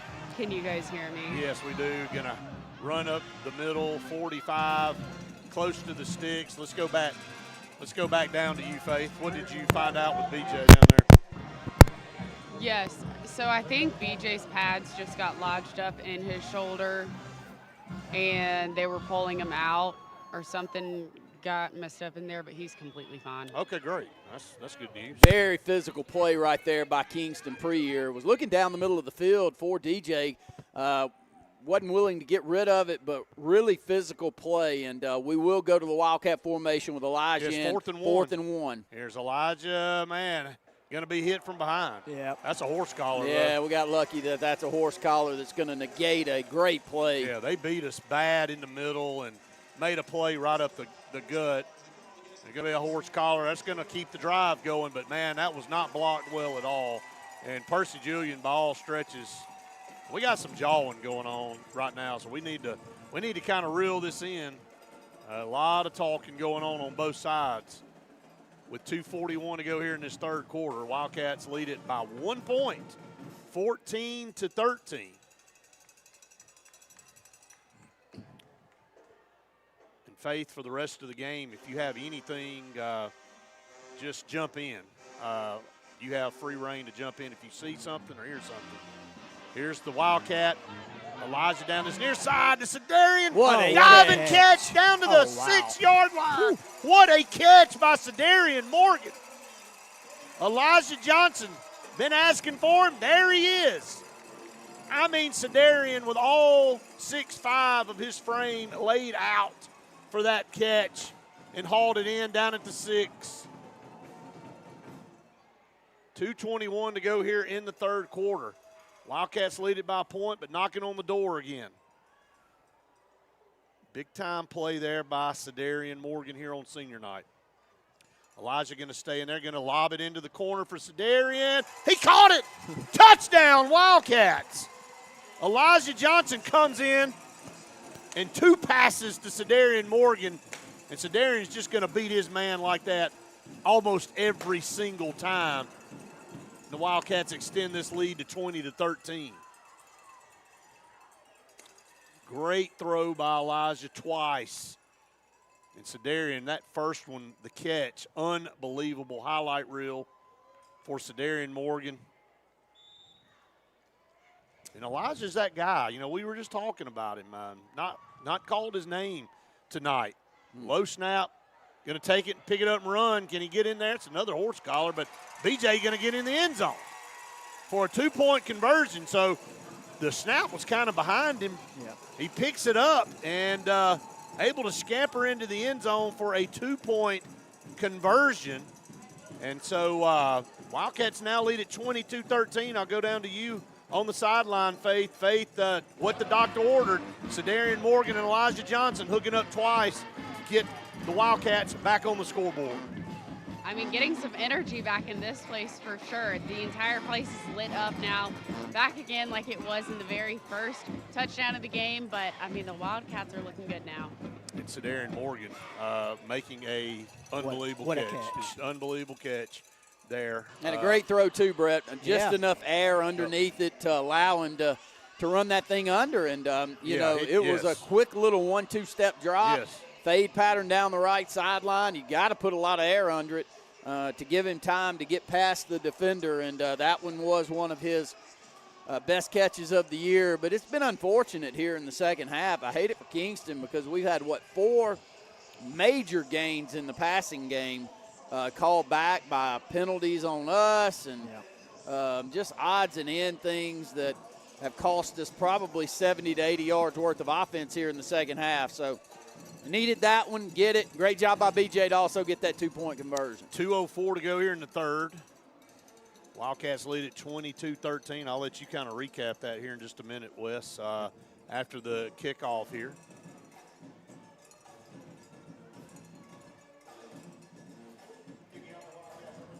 Just as Faith said, that kind of energized the building a little bit. I know we've had some fans leave. It's cold. It's Thursday night, but when you make plays like that, you kind of get everybody re-energized, and that's what the doctor ordered here. Needed somebody to come through with a big play, and you look at the number 1 player in the state, Sedarian Morgan, and he made it. This is a kick that's going to go into the end zone for a touchback. Hadn't had Colin with many touchbacks lately, and that time was able to split the 2 guys deep, and it rolls into the end zone. And Percy Julian will take over 1st and 10 at their own 20 with 2:04 to go here in the third quarter here on a Thursday night, senior night at the Sportplex. Want to remind everybody, next Friday night, Wildcats will be home for the first round of the AHSAA playoffs against Central Tuscaloosa. Their pursuit for a blue map starts next week here under first-year head coach Kirk Johnson, already winning the region. Here we go with a little bit of a trickeration here as they line up the offensive line all over here to the right and or to the left rather. Timeout, I like it. And Wildcats going to spend a timeout here, 1:52 to go here in the third quarter. Wildcats lead at 22-13. Wes, I'll go back to you on that drive. I'll let you recap that. Yeah, the 6 plays, 73 yards with Elijah with 2 big plays with Morgan throwing the ball almost like like a fade pattern, and we needed that. Just more energy. Yeah, and, just needed some needed, momentum. Needed a spark. So. Yeah. So I mean, that's what he's been doing the whole year long, though, Elijah. I mean, he always comes in to give us a spark, and that's just not this game. Been doing this all year long. So 22-13, Wildcats lead it here over Percy Julian, and Percy Julian after that timeout. Scooter's Coffee timeout on the field, back on offense here. 1st and 10 at the 20. Schufert in the shotgun formation. 2 receivers down here to the bottom, 1 back.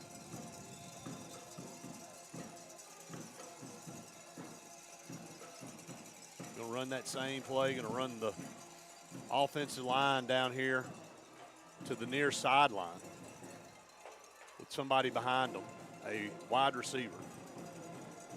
In the center, going to snap it, going to swing it out there, get it upfield to the receiver, and going to be pushed out of bounds. It worked. Got across the 30, 31-yard line. Let's see where they push him out, closer to the 34. So that's a 1st down for Percy Julian, under 2 minutes to go here in the 3rd quarter. Wildcats lead at 22-13. Has not been a sharp game tonight for the Wildcats, but nevertheless, still lead it. same play. Yeah, same play. Line up a receiver behind 4 offensive linemen down here, and they've got it outmanned. I mean, it's a no-brainer.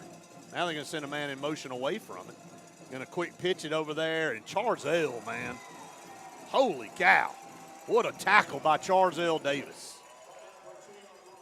Maybe don't want to sweep that way again. No. Great athleticism, defensive end, not blocked. But they think that they are able to quickly get outside of that defensive end. And, you know, if you look at Charzell, you would think that's the one that you want to go at. Right. Such a big body playing defensive end, almost 280 pounds, but great athleticism, and I think that's what's going to end up getting him pretty much every offer in this country. I don't think there'll be one that he doesn't get. 2nd down and 12 after the 2-yard loss. Schufert going to quarterback sweep around the right side up to the 36-yard line. So it'll be a 4-yard gain. And that's Christian Vontae and Charzell teaming up on that stop. Maybe a 3 or 4 yard gain there off the right side. 3rd and 7, under a minute to go here in the 3rd quarter. Wildcats lead 22-13.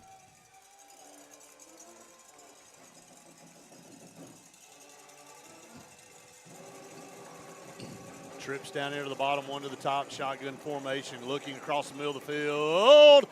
Overthrew the defender. We had jump up to pick it off, and it almost landed right in his hands for a touchdown. Well, he's open. I mean, yeah, he was open, man. He dropped it right in. The defender that we had was not in coverage. He just, great recognition, which was Baby J. Comes over a little early on his jump, missed it. And, again, they've got us beat back in the secondary down the middle of the field. 4th down, going to force a punt.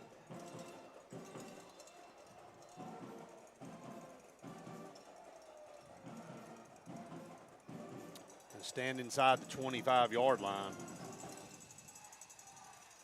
Takes the snap. This was a low-line driver. Yeah, it's getting a little wet out there, Brett. Scoop it up at 35. Man. Broke a tackle. Baby J in Watch open out. field, 45. Bye-bye. Midfield, 45, 40 down the far sideline, 30, 25, cuts back inside, 15, Man, 10. good. Look at him go. Baby J, touchdown, Wildcats. Call it back. Where? Where's the flag? I don't see Way a flag. back here at the back. Oh, I at the see it. 22-yard line. When he cut back. Baby J with an electrifying touchdown. I mean, this thing is thrown behind the play. Late from that sideline.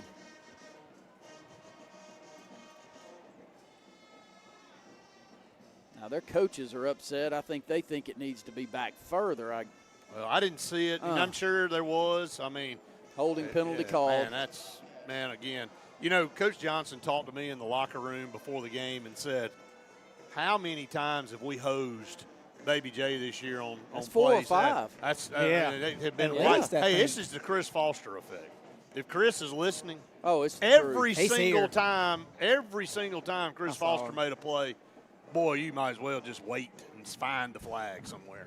He never had his stats would have been double. I've never seen anything like it. He had a whole book of stats that never even counted because of flags. And so Baby J's starting to have that effect as well. So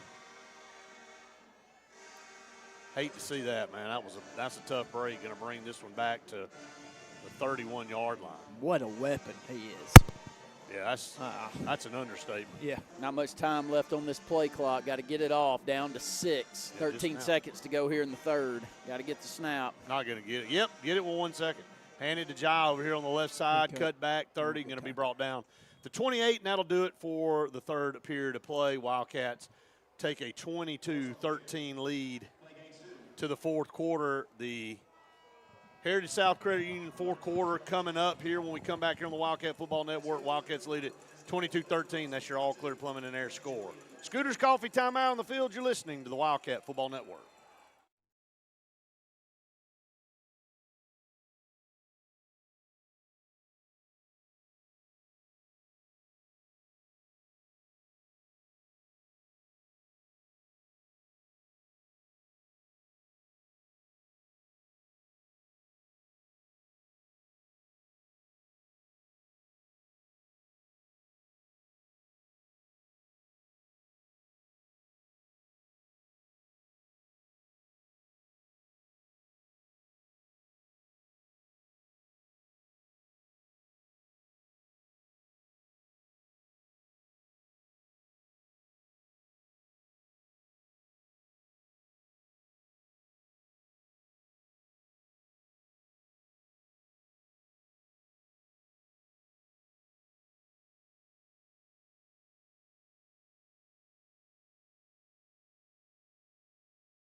Everyone, final quarter here of the regular season. Need some hot hands. Well, that wouldn't. That's not somebody rubbing two sticks together. That's Kane rubbing his hands together. So, hey, I got something for him over here. So hot hands, all the way around. You know, say I am a nice person sometimes. So, handoff over here. And going to go backwards. Yeah, going to give it off to Pierre Thomas, trying that left side of the line. Cuts it back inside and can't find any running room there. Maybe a 1-yard gain. Going to set up about 3rd and 6 as this football's moved inside to the 30, down to the 27-yard line of Percy Julian. 22-13, Wildcats lead, trying to add another score. 3rd down and 6, moving right to left, ball in the near hash.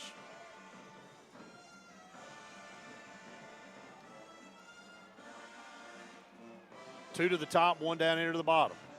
And they're almost off sides down here to the bottom, but no flag. Kingston play action. Going to hit Sedarian on a slant at the 15. Going to power it down inside the 10 to the 8.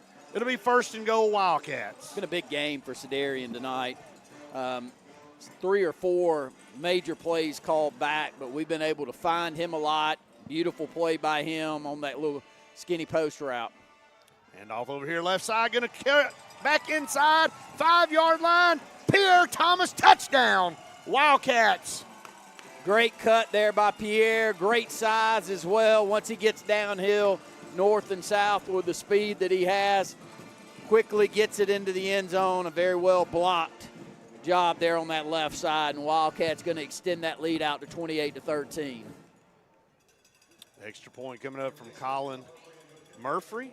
Good to see Pierre back there in the backfield. Made a great cut inside, 8-yard touchdown run for Pierre. Colin Murphy on for the extra point. There's a low snap. The kick is on the way, and the kick is good.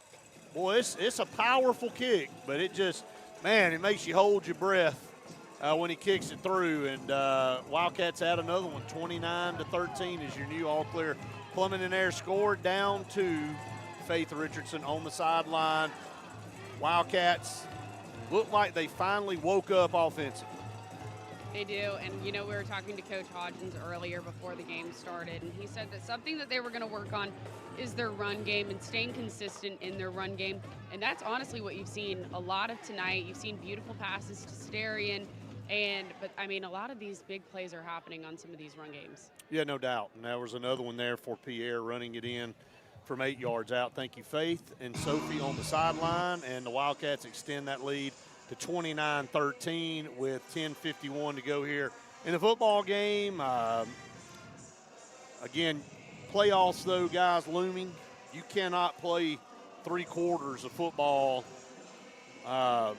sleepwalking. You won't last very long. No. You won't be around very long. And Central Tuscaloosa coming into town next week here at the Sportplex, 7 o'clock next Friday night, first round of the high school playoffs. Got to get ready for it. See if the Wildcats close this game out, get out of this with no injuries. 10:51 to go, finish the season 9-1.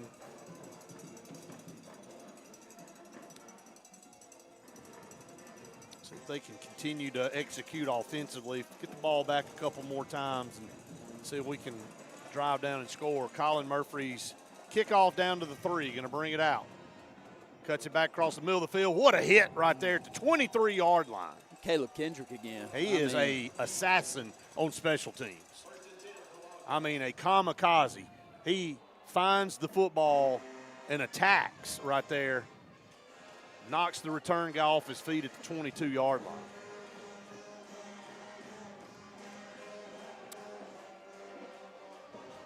Better here. The last part of the third, now into the fourth. Wildcat defensive unit, though, still that defensive line still been getting after it all night. Oh, have all night. Yeah, played great all night. Poochie's been great. BJ's been great at linebacker. Haven't given up any of those wide open receivers down the field as much here in the second half. Had a couple of drops by them that's helped. Trips to the bottom down here. Going to be a little option pitch over here. Great hit up here at the line of scrimmage. Squared him up and dropped him. Wildcats played it perfectly. Was that Bryce coming up? Yeah, it's Bryce coming up. Caleb Kendrick also playing it perfect over here on the left side. And Bryce been in on a couple of nice tackles from the secondary tonight. He's played well tonight.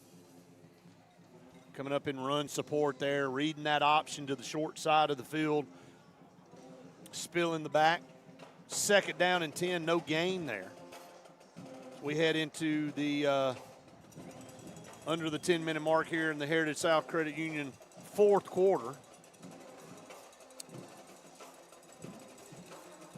Schuford takes the snap, pump fake, under pressure, going to lob one down the middle of the field. It's intercepted. Good job, BJ. Good. Picked off right there at the 35-yard line. Oh, man, and he'd love to have it back too, Brett, because if he doesn't juggle this thing, he takes it to the house, and he's in perfect coverage down the field, and BJ has played so well tonight. Been in on a ton of tackles, and great to see him close things out with another interception too. Yeah, just can play both ways. Another one of those utility players that comes in, and kudos to him. And Faith, you've been down there on the sideline. I'll come to you here in just a second after this play. And B.J. Bedgood is – No, that's B.J. Hicks. I mean B.J. Hicks, yes. Yeah.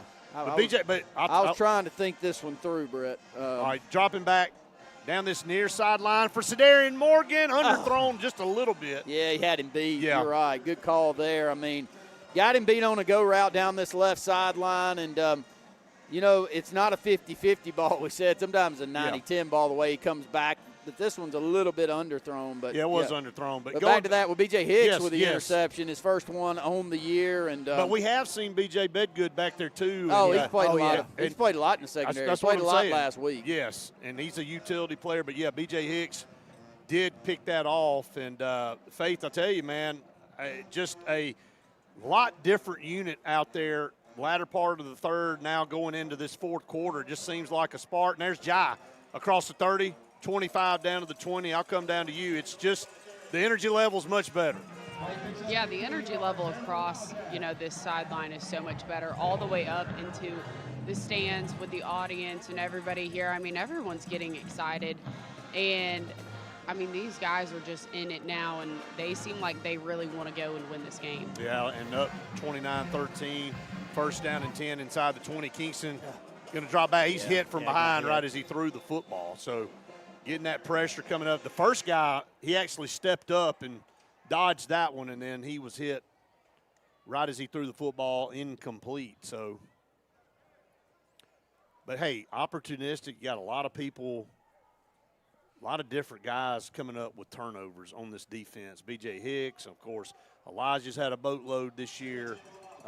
Just seen guys being able to ball hawk. Obviously, Baby J's had his fair share of pick sixes for touchdowns, and I mean, just a whole host of guys back there, linebacker and secondary guys. Second down and 10 here. Kingston screen pass and threw it behind him. They had 3 guys on top of Kingston right there, and he was trying to dump it off to Jai underneath. Incomplete, 9:04 to go here in the ball game. Wildcats lead at 29-13. That is your all-clear plumbing and air score. Trying to put the final stamp on this one.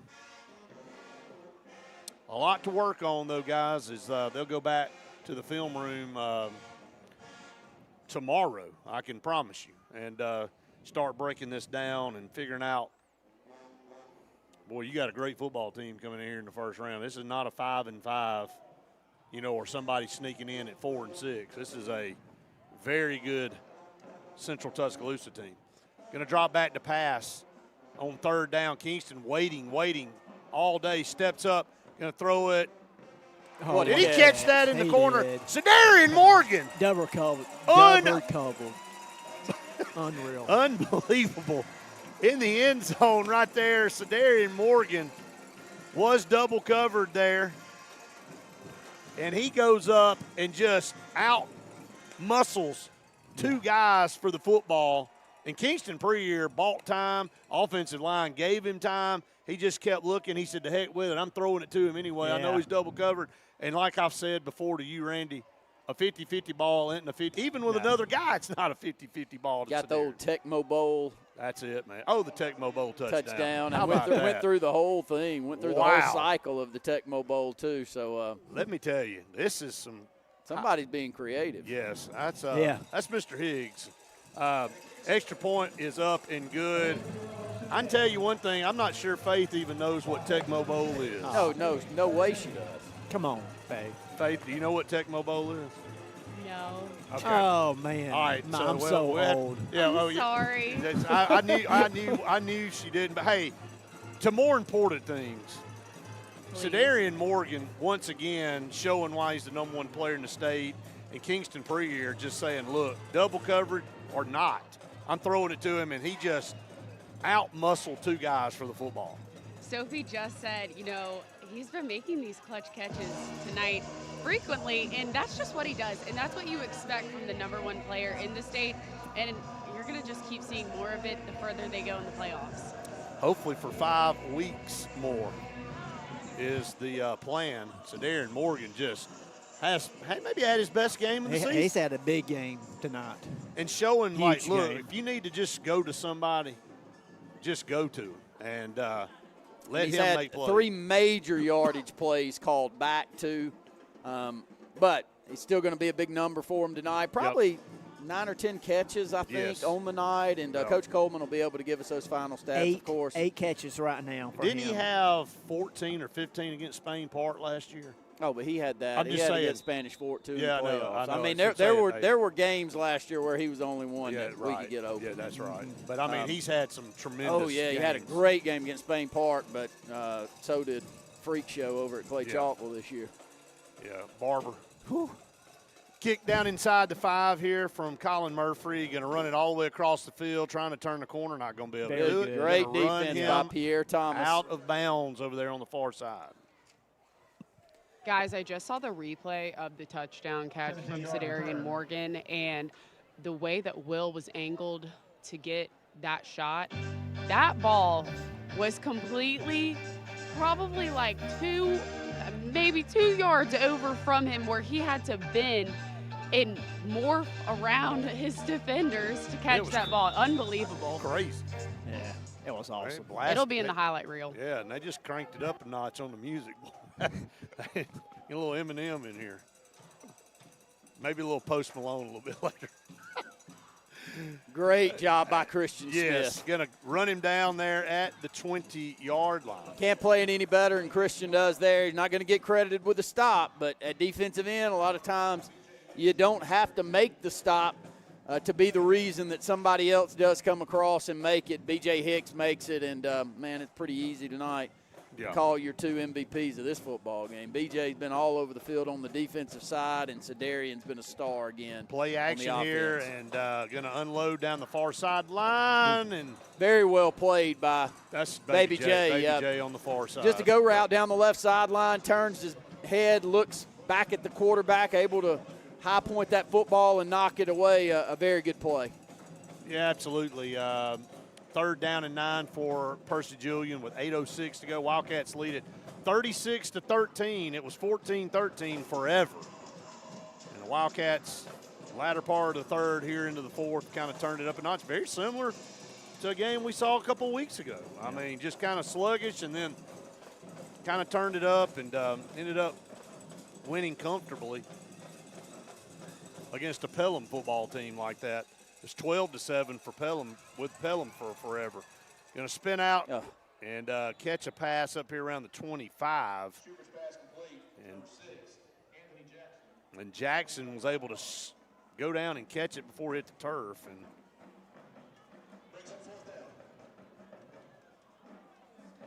fourth Kirk down. is not happy about. I was going to ask you, Faith. He's down there kind of giving it to the side judge down there. I'm almost certain that one wasn't called. Yeah, I can tell that up here. What did you think, Faith? Did you catch it? He said that it was an illegal man downfield, is what Kirk was saying. Okay. But maybe he was covered up. yeah, I don't know. The ref said no, Well, guess and they're what? still talking about it. Yeah, it's 4th and he is explaining to him like he's giving him a tutorial on what happened. All right, let's just be honest about it. Kurt's like, no, let me tell you what happened here. And they're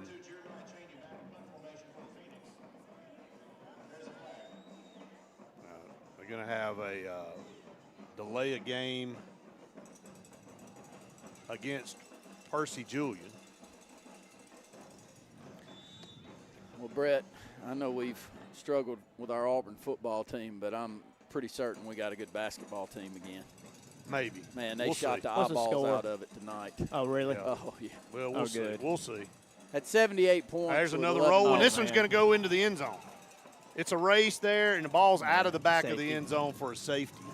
So that one was rolled back, and I think Percy Julian's punter's had enough. He took his helmet off. He's like, dude, can I get a snap that's not rolled back to me? It's Memphis. And defense, too. Yeah. Yeah, I'm on reserve. Yeah, Brett. I'm going to reserve my thoughts. That's an exhibition game, guys. Yeah, Let's it not is. get all excited. 38-13, Wildcats Brett's over got Phoenix. some weird opinions on Auburn basketball. just telling right you, now. man. I'm Just- warning we're gonna you, see. Wes. I don't know why, but We're going to see. I'm hoping they now like. this I hope is they go win a this national is the same championship. guy that had me fully convinced we were about to put a show on offensively this year in the offseason. So I'm bracing you. What? You were pretty impressed with our offense leading into the season. Brett. And obviously, it just went right down the tube. It sure did. Yes. Hey, and we weren't the So only. I'm hey, warning well, Wes here. go look at all of the beat writers and all of us that cover Auburn and see which one did not think that. Well, that's kind of normal. It's your job to be positive. Well, not really. I mean, I call crap. And it didn't look like that until they kicked it off. Hey, and the Baylor game wasn't bad. Let me just remind you. And let me remind you, you were 3-0 going into an Oklahoma game where you just got hosed.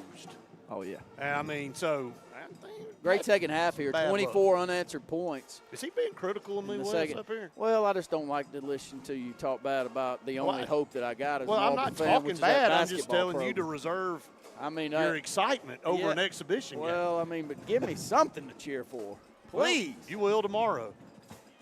Oh, I won't for Saturday. Oh, Why not? be braced. I mean,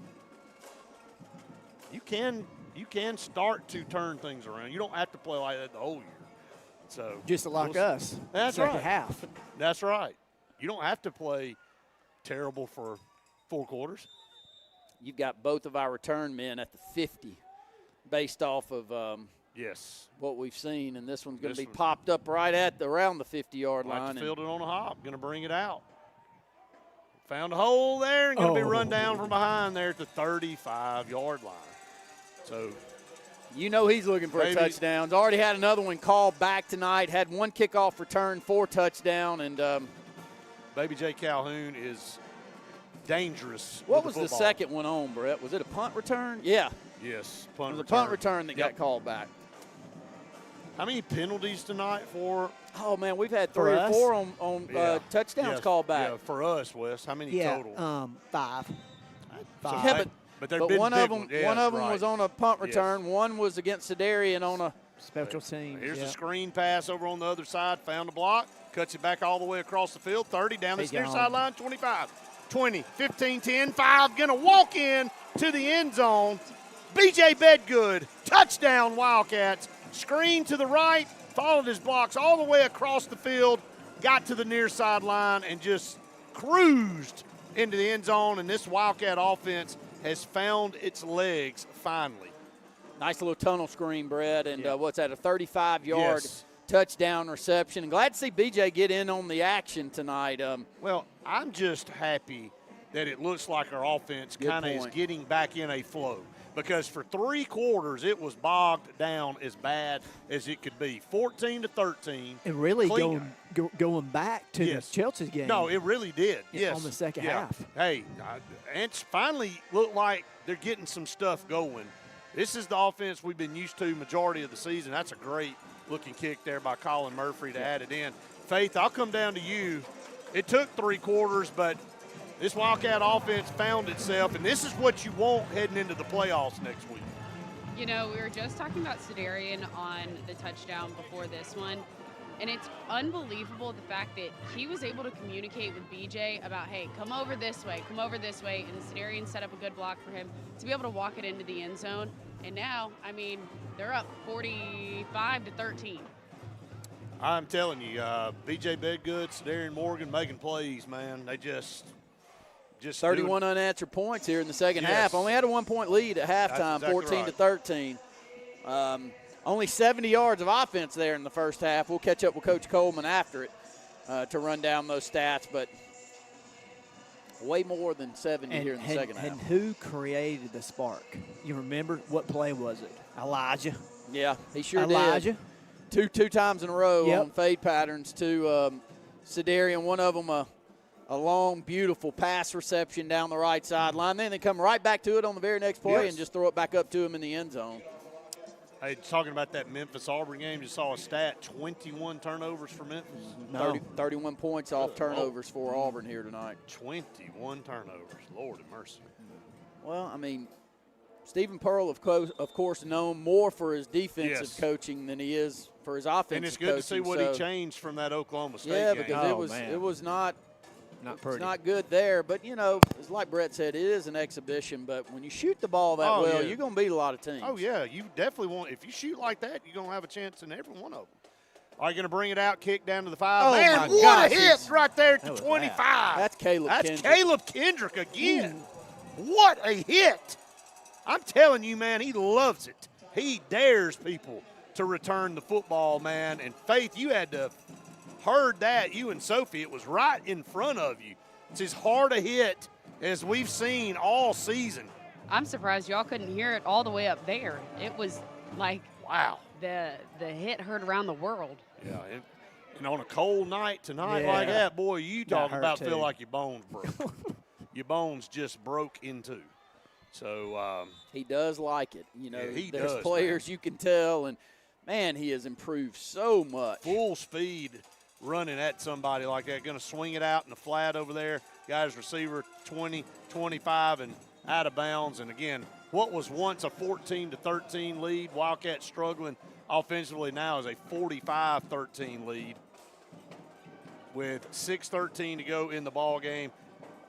I start looking forward to next week. Central Tuscaloosa. Have we ever played? I don't know that we've ever matched up with Central.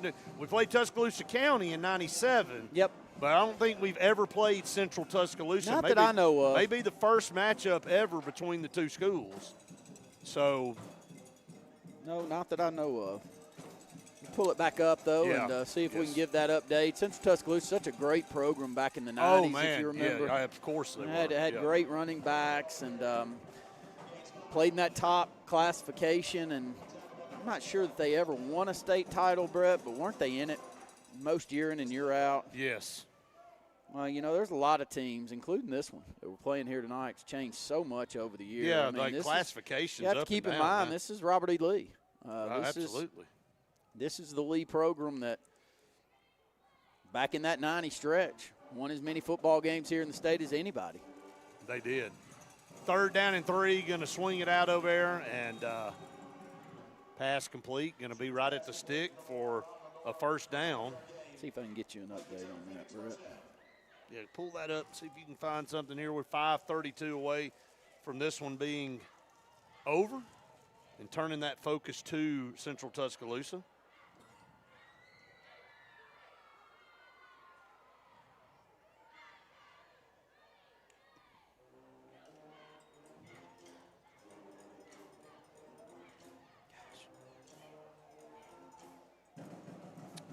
First down and 10 at the 35.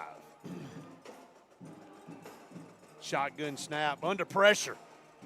Gonna go down back here at 35. And that's Poochie. All right, a little update on Central Tuscaloosa. They have won 2 state championships, Brett. Yes. One coming back in '95. Okay. And one in 2007. And a whole bunch of region championships in the 80s and 90s. We're a great football team. Who do they play tomorrow? 2007, they were 15-0. 95, won 13 football games. They play Jackson Olin tomorrow. Their losses this year have come 28-7 to Bessemer City and 21-20 to McAdory. Here we go on 2nd 19. Pass is high up here at the 30 and overthrown. So that region, if you look at that region, it's very tight in those top 4. Like, again, you just have everybody. It's probably that McAdory loss that's keeping them from. That's right. I bet it's that close. They would probably host a first-round game with a win there. No doubt about it. But big win last week over Hueytown, 37-21.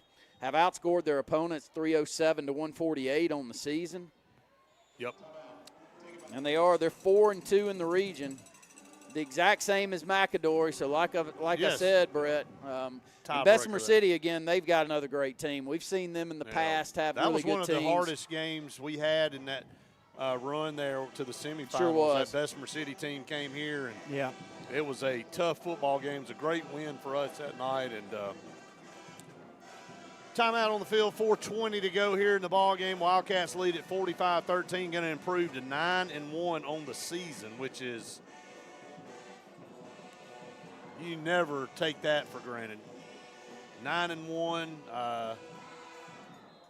Teams in this area making the playoffs. Dable, they canceled that game with Valley, so I never really heard any information on that, why they did that.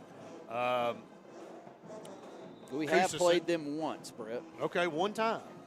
They beat us 26-17. When? What year is that? That's a great question.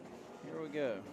Try to dig 1979. Okay. Had to have been a playoff game. Your dad had to have been coaching during that time. Yeah, probably so. Yeah, I bet there he you was. go. All right, here we go. 3rd down and 19 for Percy Julian. It was first round of the playoffs. 2 down here to the I'll bottom. take that back. It's actually a regular season game. Shotgun going to swing it out over here. Double pass, going to load it up, throw it down the middle of the field. This could be intercepted. Great play by any Charles. Of 4 guys, but Charles get over And this there. is a flag thrown because this was late hit. this ball. Well, no, I don't think it was thrown behind the line of scrimmage. They hit him right when he threw, and he did throw. He threw it forward. I thought when he. Now it's going to be a late hit. I told you. Roughing the passer. It did look like it was a forward pass. I didn't say anything about it, but Faith, it was right in front of you. Was that a late hit? I mean, I was watching the ball. I knew it was simultaneous, but. Yeah, you know, Mike he's been really great tonight. And I think he's a really nice guy. He took my license picture and hey, that's not supposed to count. So, okay, I won't make you say he missed that call. Okay. So I'll say it for you. Thank you, Mike. 45-13. Moves the ball up. Swing, crossing pattern right there at the 45, hits his receiver for about a 5 or 6 yard gain there, 3:56 and counting. Wildcats winning 45-13 here. Kind of breaking down Central Tuscaloosa for everybody. More than likely going to win that game against Jackson Olin tomorrow and improve to 8-2 on the season, man. It's a battle of a 9-1 and 8-2 more than likely in the first round of the playoffs. Man, that's just crazy. Pass complete inside Wildcat territory down to the 49. It's going to be right at the sticks. Probably going to move the chains there with 3:22 to go in the football game.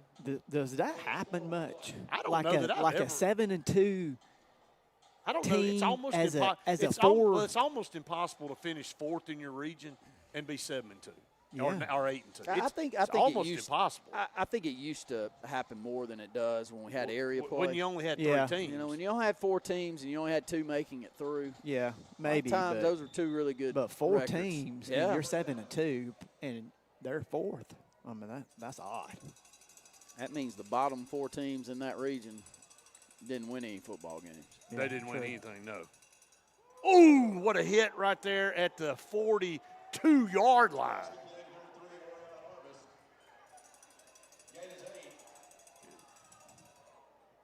That was and I mean, you talk about vicious hit by Baby J. Nah, it's BJ. Was it BJ? Baby J's actually out right now. I hope he's okay. Hey, it was BJ. He's been over here on the Chad missed with the that trainer. One. Yeah, Chad, I listened to Chad on that one. But a nice pop by BJ Bedgood. Yes, and he, again, been in on both sides of the ball tonight. Shuford going to roll out across That's a good the 40, decision by the quarterback slide down there. We had it well defended. Glad to see us, in the right spots back in the secondary. We were really confused there in the first half, and clock continues to roll. I want to go back to that hit by B.J. Bedgood. You talk about a guy that's a primary receiver, and that, comes in and plays defensive back. Going to see more of that as we move into the playoffs. Physical, man. Like, this guy's not some prima donna worried about, hey, I'm going to hurt my shoulder.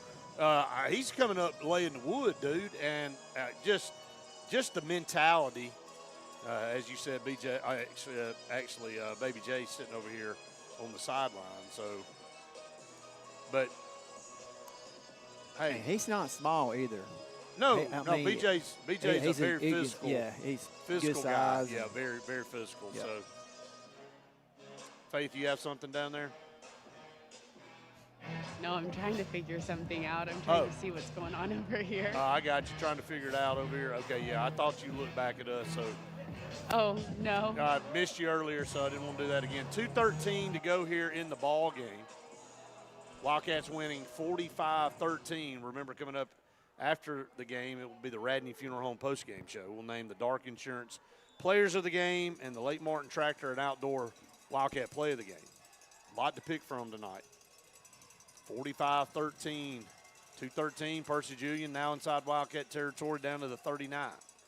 Shuford takes the snap. Going to roll out to his left. He's got some room. Going to step up and throw a pass. Jump ball caught. That's down there at the 22-yard really line. good throw right there. Rolling the pocket out to the left. Knew he needed to high point this one, Brett. Yes. Kind of squares his shoulders and throws it perfect over on the sideline, and the receiver high pointing that reception. Nice little drive here by Percy Julian to close out their football season. Clock still rolling, minute 50 and counting to go here in the ball game. Wildcats lead 45-13. Trips down to the bottom, one to the top here. Shuford under pressure, going to step up. Had the Ball ball on the knocked ground. out. Bounced up, and Wildcats say they got it. Yep, they do. Opportunistic again, forcing a turnover. Shuford stepped up in the pocket, felt the pressure, and had it kind of bounce out of his hands onto the turf, and the Wildcats recover the fumble, and they'll be able to take some knees and run this clock out with 1:38 to go. Going to win 45-13 and going to finish the season 9-1, a 5-point loss to start the season against Opelika, 25-20. And Coach Johnson talks to me every single week about that. He's like, "We ought to be undefeated, man. We ought to be." I'm like, and you know, we had so many mistakes in that game, and it was the first game for a lot of people. You know, new coaching staff, some new guys, and went down there and had the ball with a chance to win the game, couldn't finish it, and but have reeled off now 9 wins in a row, up to number 4 in the state in Class 6A. They'll snap it back to Kingston. He will take a knee. And the clock will continue to roll. 1 minute and 30 seconds. Going to continue to go down. Wildcats up 45-13. Going to win it here tonight. And they'll turn their focus very quickly to Central Tuscaloosa. They'll play tomorrow night. I don't know if we'll have anybody go and scout that game, what they do, but you know, in today's world with huddle and you don't need to. You don't have to go trade the film on Saturday morning. Sometimes you like to watch in person if you get an opportunity. Oh, yeah, and I bet we will. I'm sure that we will. I don't know where that game is. But I don't know how much it helps. Yeah, well, it don't. But back in the day, it did. And, look, we had coaches last year lose playoff games and based off of being in the wrong spots, watching those games on the road. Oh, well, we had 2 of them. It was Opelika. I mean, and also Enterprise. I think so. Both were hit with that. Okay, you got to sit out a game. Yeah. And Opelika lost to Hoover in that first round, or second round maybe. I can't remember. But all right, clock rolling under 20 seconds. Wildcats will have to take one more knee, and they'll do it. Wildcats going to finish the season 9-1. What a tremendous season, region champs. And going to turn their focus to the second season. The playoffs coming up for the Wildcats, and that'll do it. Wildcats win it 45-13. We will take a break here. When we come back, it'll be the Radney Funeral Home postgame show. You're listening to the Wildcat Football Network.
The Radney Funeral Home post-game show. Wildcats win it 45-13 and improved 9-1, finished the season 9-1. Tremendous season here for the Wildcats, and we'll go to the Dark Insurance players of the game so Randy can sprint his way down to the field to get some pictures. Yeah, and, both of these guys have not won our player of the game tonight for this year. And the first one I say is going to be a shock to everybody, but Cedarian Morgan for the first time this year, our player of the game. Had 8 catches for 111 yards and 2 touchdowns tonight, Brett. Also had a long 50-yarder called back. Had about another 25-yarder called back on a penalty.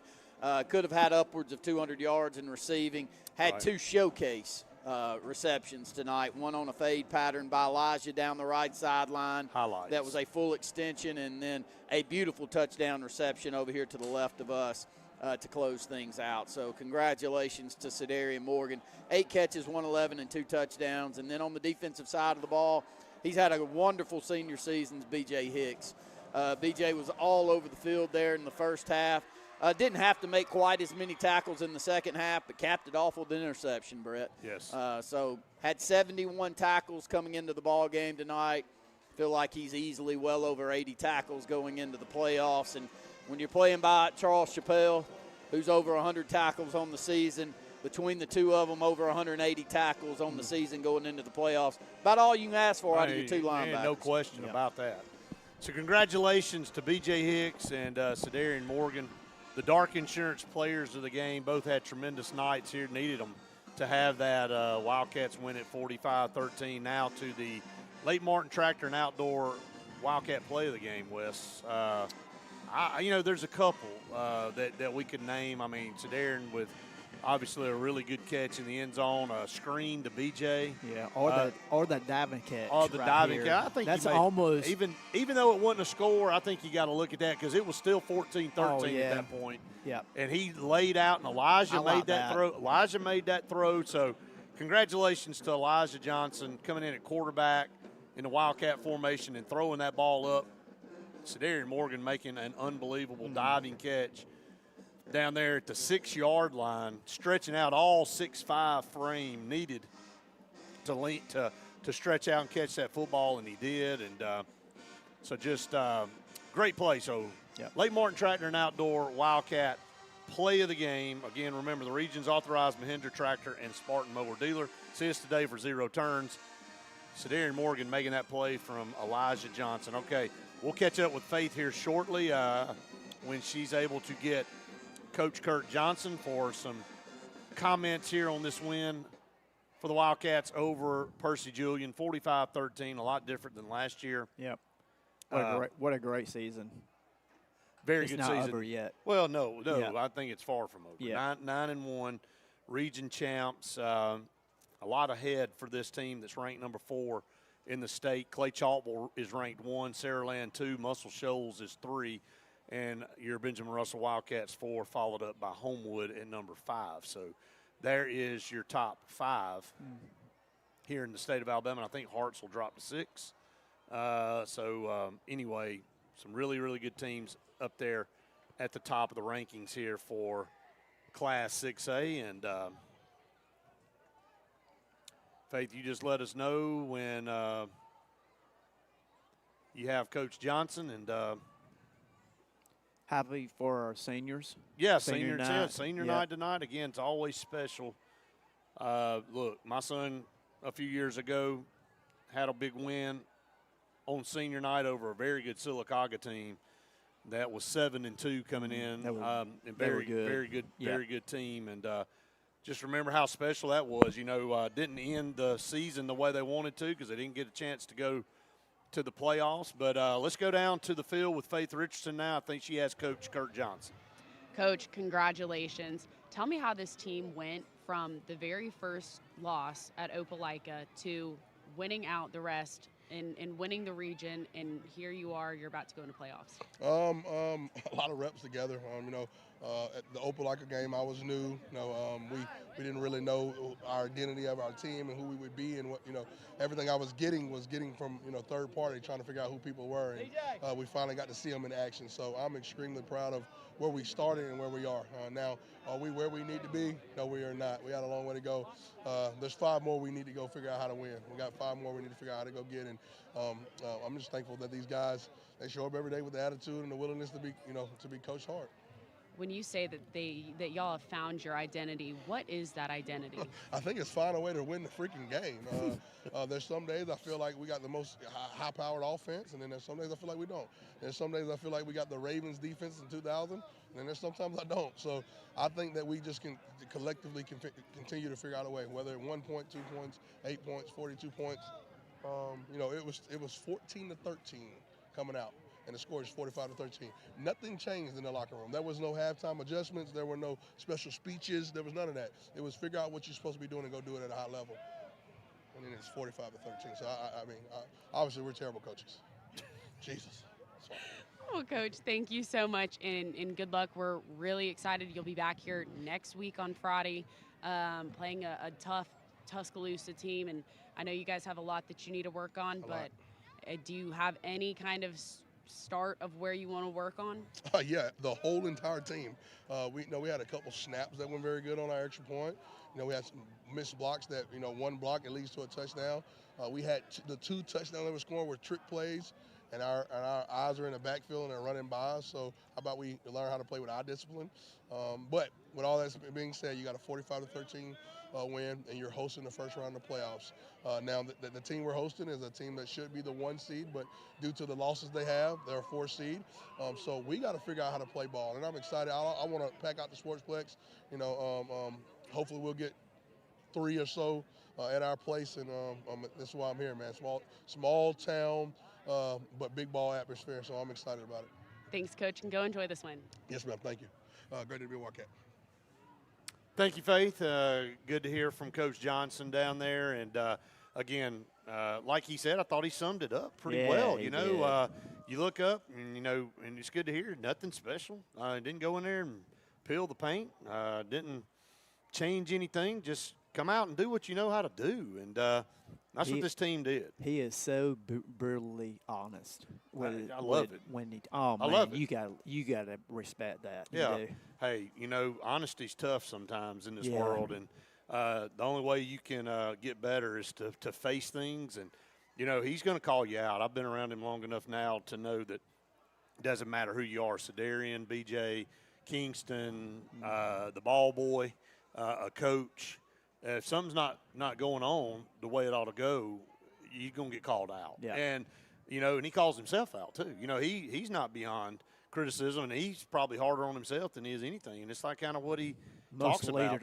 Well, that's right. Just not happy with, when you got more. You got. It's almost like going to school, Wes, and taking a test. If you studied your butt off and you didn't do well, then okay. But if you went in there and failed a test and you didn't try and you didn't study, then that's on you. And, you didn't put your best foot forward. And that's kind of what he was saying. That in the first half, we just didn't play up to our expectations. And then you change that as you go into the second half, and then you saw the difference there. So, all right, Wildcats are going to win, this game 45-13 here, and improved to 9-1. In the regular season. They were region champs a few weeks ago. I'm just telling you, man, just don't take these years for granted. I know you immediately turn your focus to playoffs, and rightfully so, but you need to stop and soak this regular season in. Tough to win 9 football games at this level in 6A, especially with the teams that we've had to play this season. And so they carried a lot of momentum. I think they ended the game on a high note offensively. Defense put out, looked shaky a few times in the first half, but, ended up cleaning that up and getting those busted coverages fixed, and only allowed 13 points tonight. So nothing much more you can say about that. But, hey, it's good to win a game 45-13, be able to go to the film room and say, we got a bunch of stuff to work on and get better. Yeah. You're not peaking for sure. You still haven't played maybe your best football yet, and that's the encouraging thing to look at, especially when you finish the season 9-1. So, all right, that's going to wrap us up here for the Radney Funeral Home postgame show. Again, we want to remind everybody next week we'll be right back here, the Charles E. Bailey Sportsplex, for the Wildcats in Central Tuscaloosa coming to town, a very good Central Tuscaloosa team. Going to need everybody here. Going to need a big crowd here at the Sportplex to come in and support this football team, and needs to have an electric environment because this is a good football team coming in to the Sportplex in the first round. You just heard Coach Johnson talk about it. They could easily be area region champs over there, but That just sounds because they so lost, odd, really. they lost a couple of key games and just turned them down to the 4th seed. So going to be a tough football game in the first round. You don't see that very often when you win your region and host. But again, 45-13 here. Wildcats finished 9-1, and we'll see you next week here at the Sportplex for the first round of the playoffs. For our entire broadcast crew, for Randy Lee, for Wes Coleman, and Faith Richardson on the sideline, and Kane Presley over here, producer for our broadcast. I'm Brett Pritchard saying we've enjoyed it. We'll see you next week for Wildcat football, round 1 of the playoffs.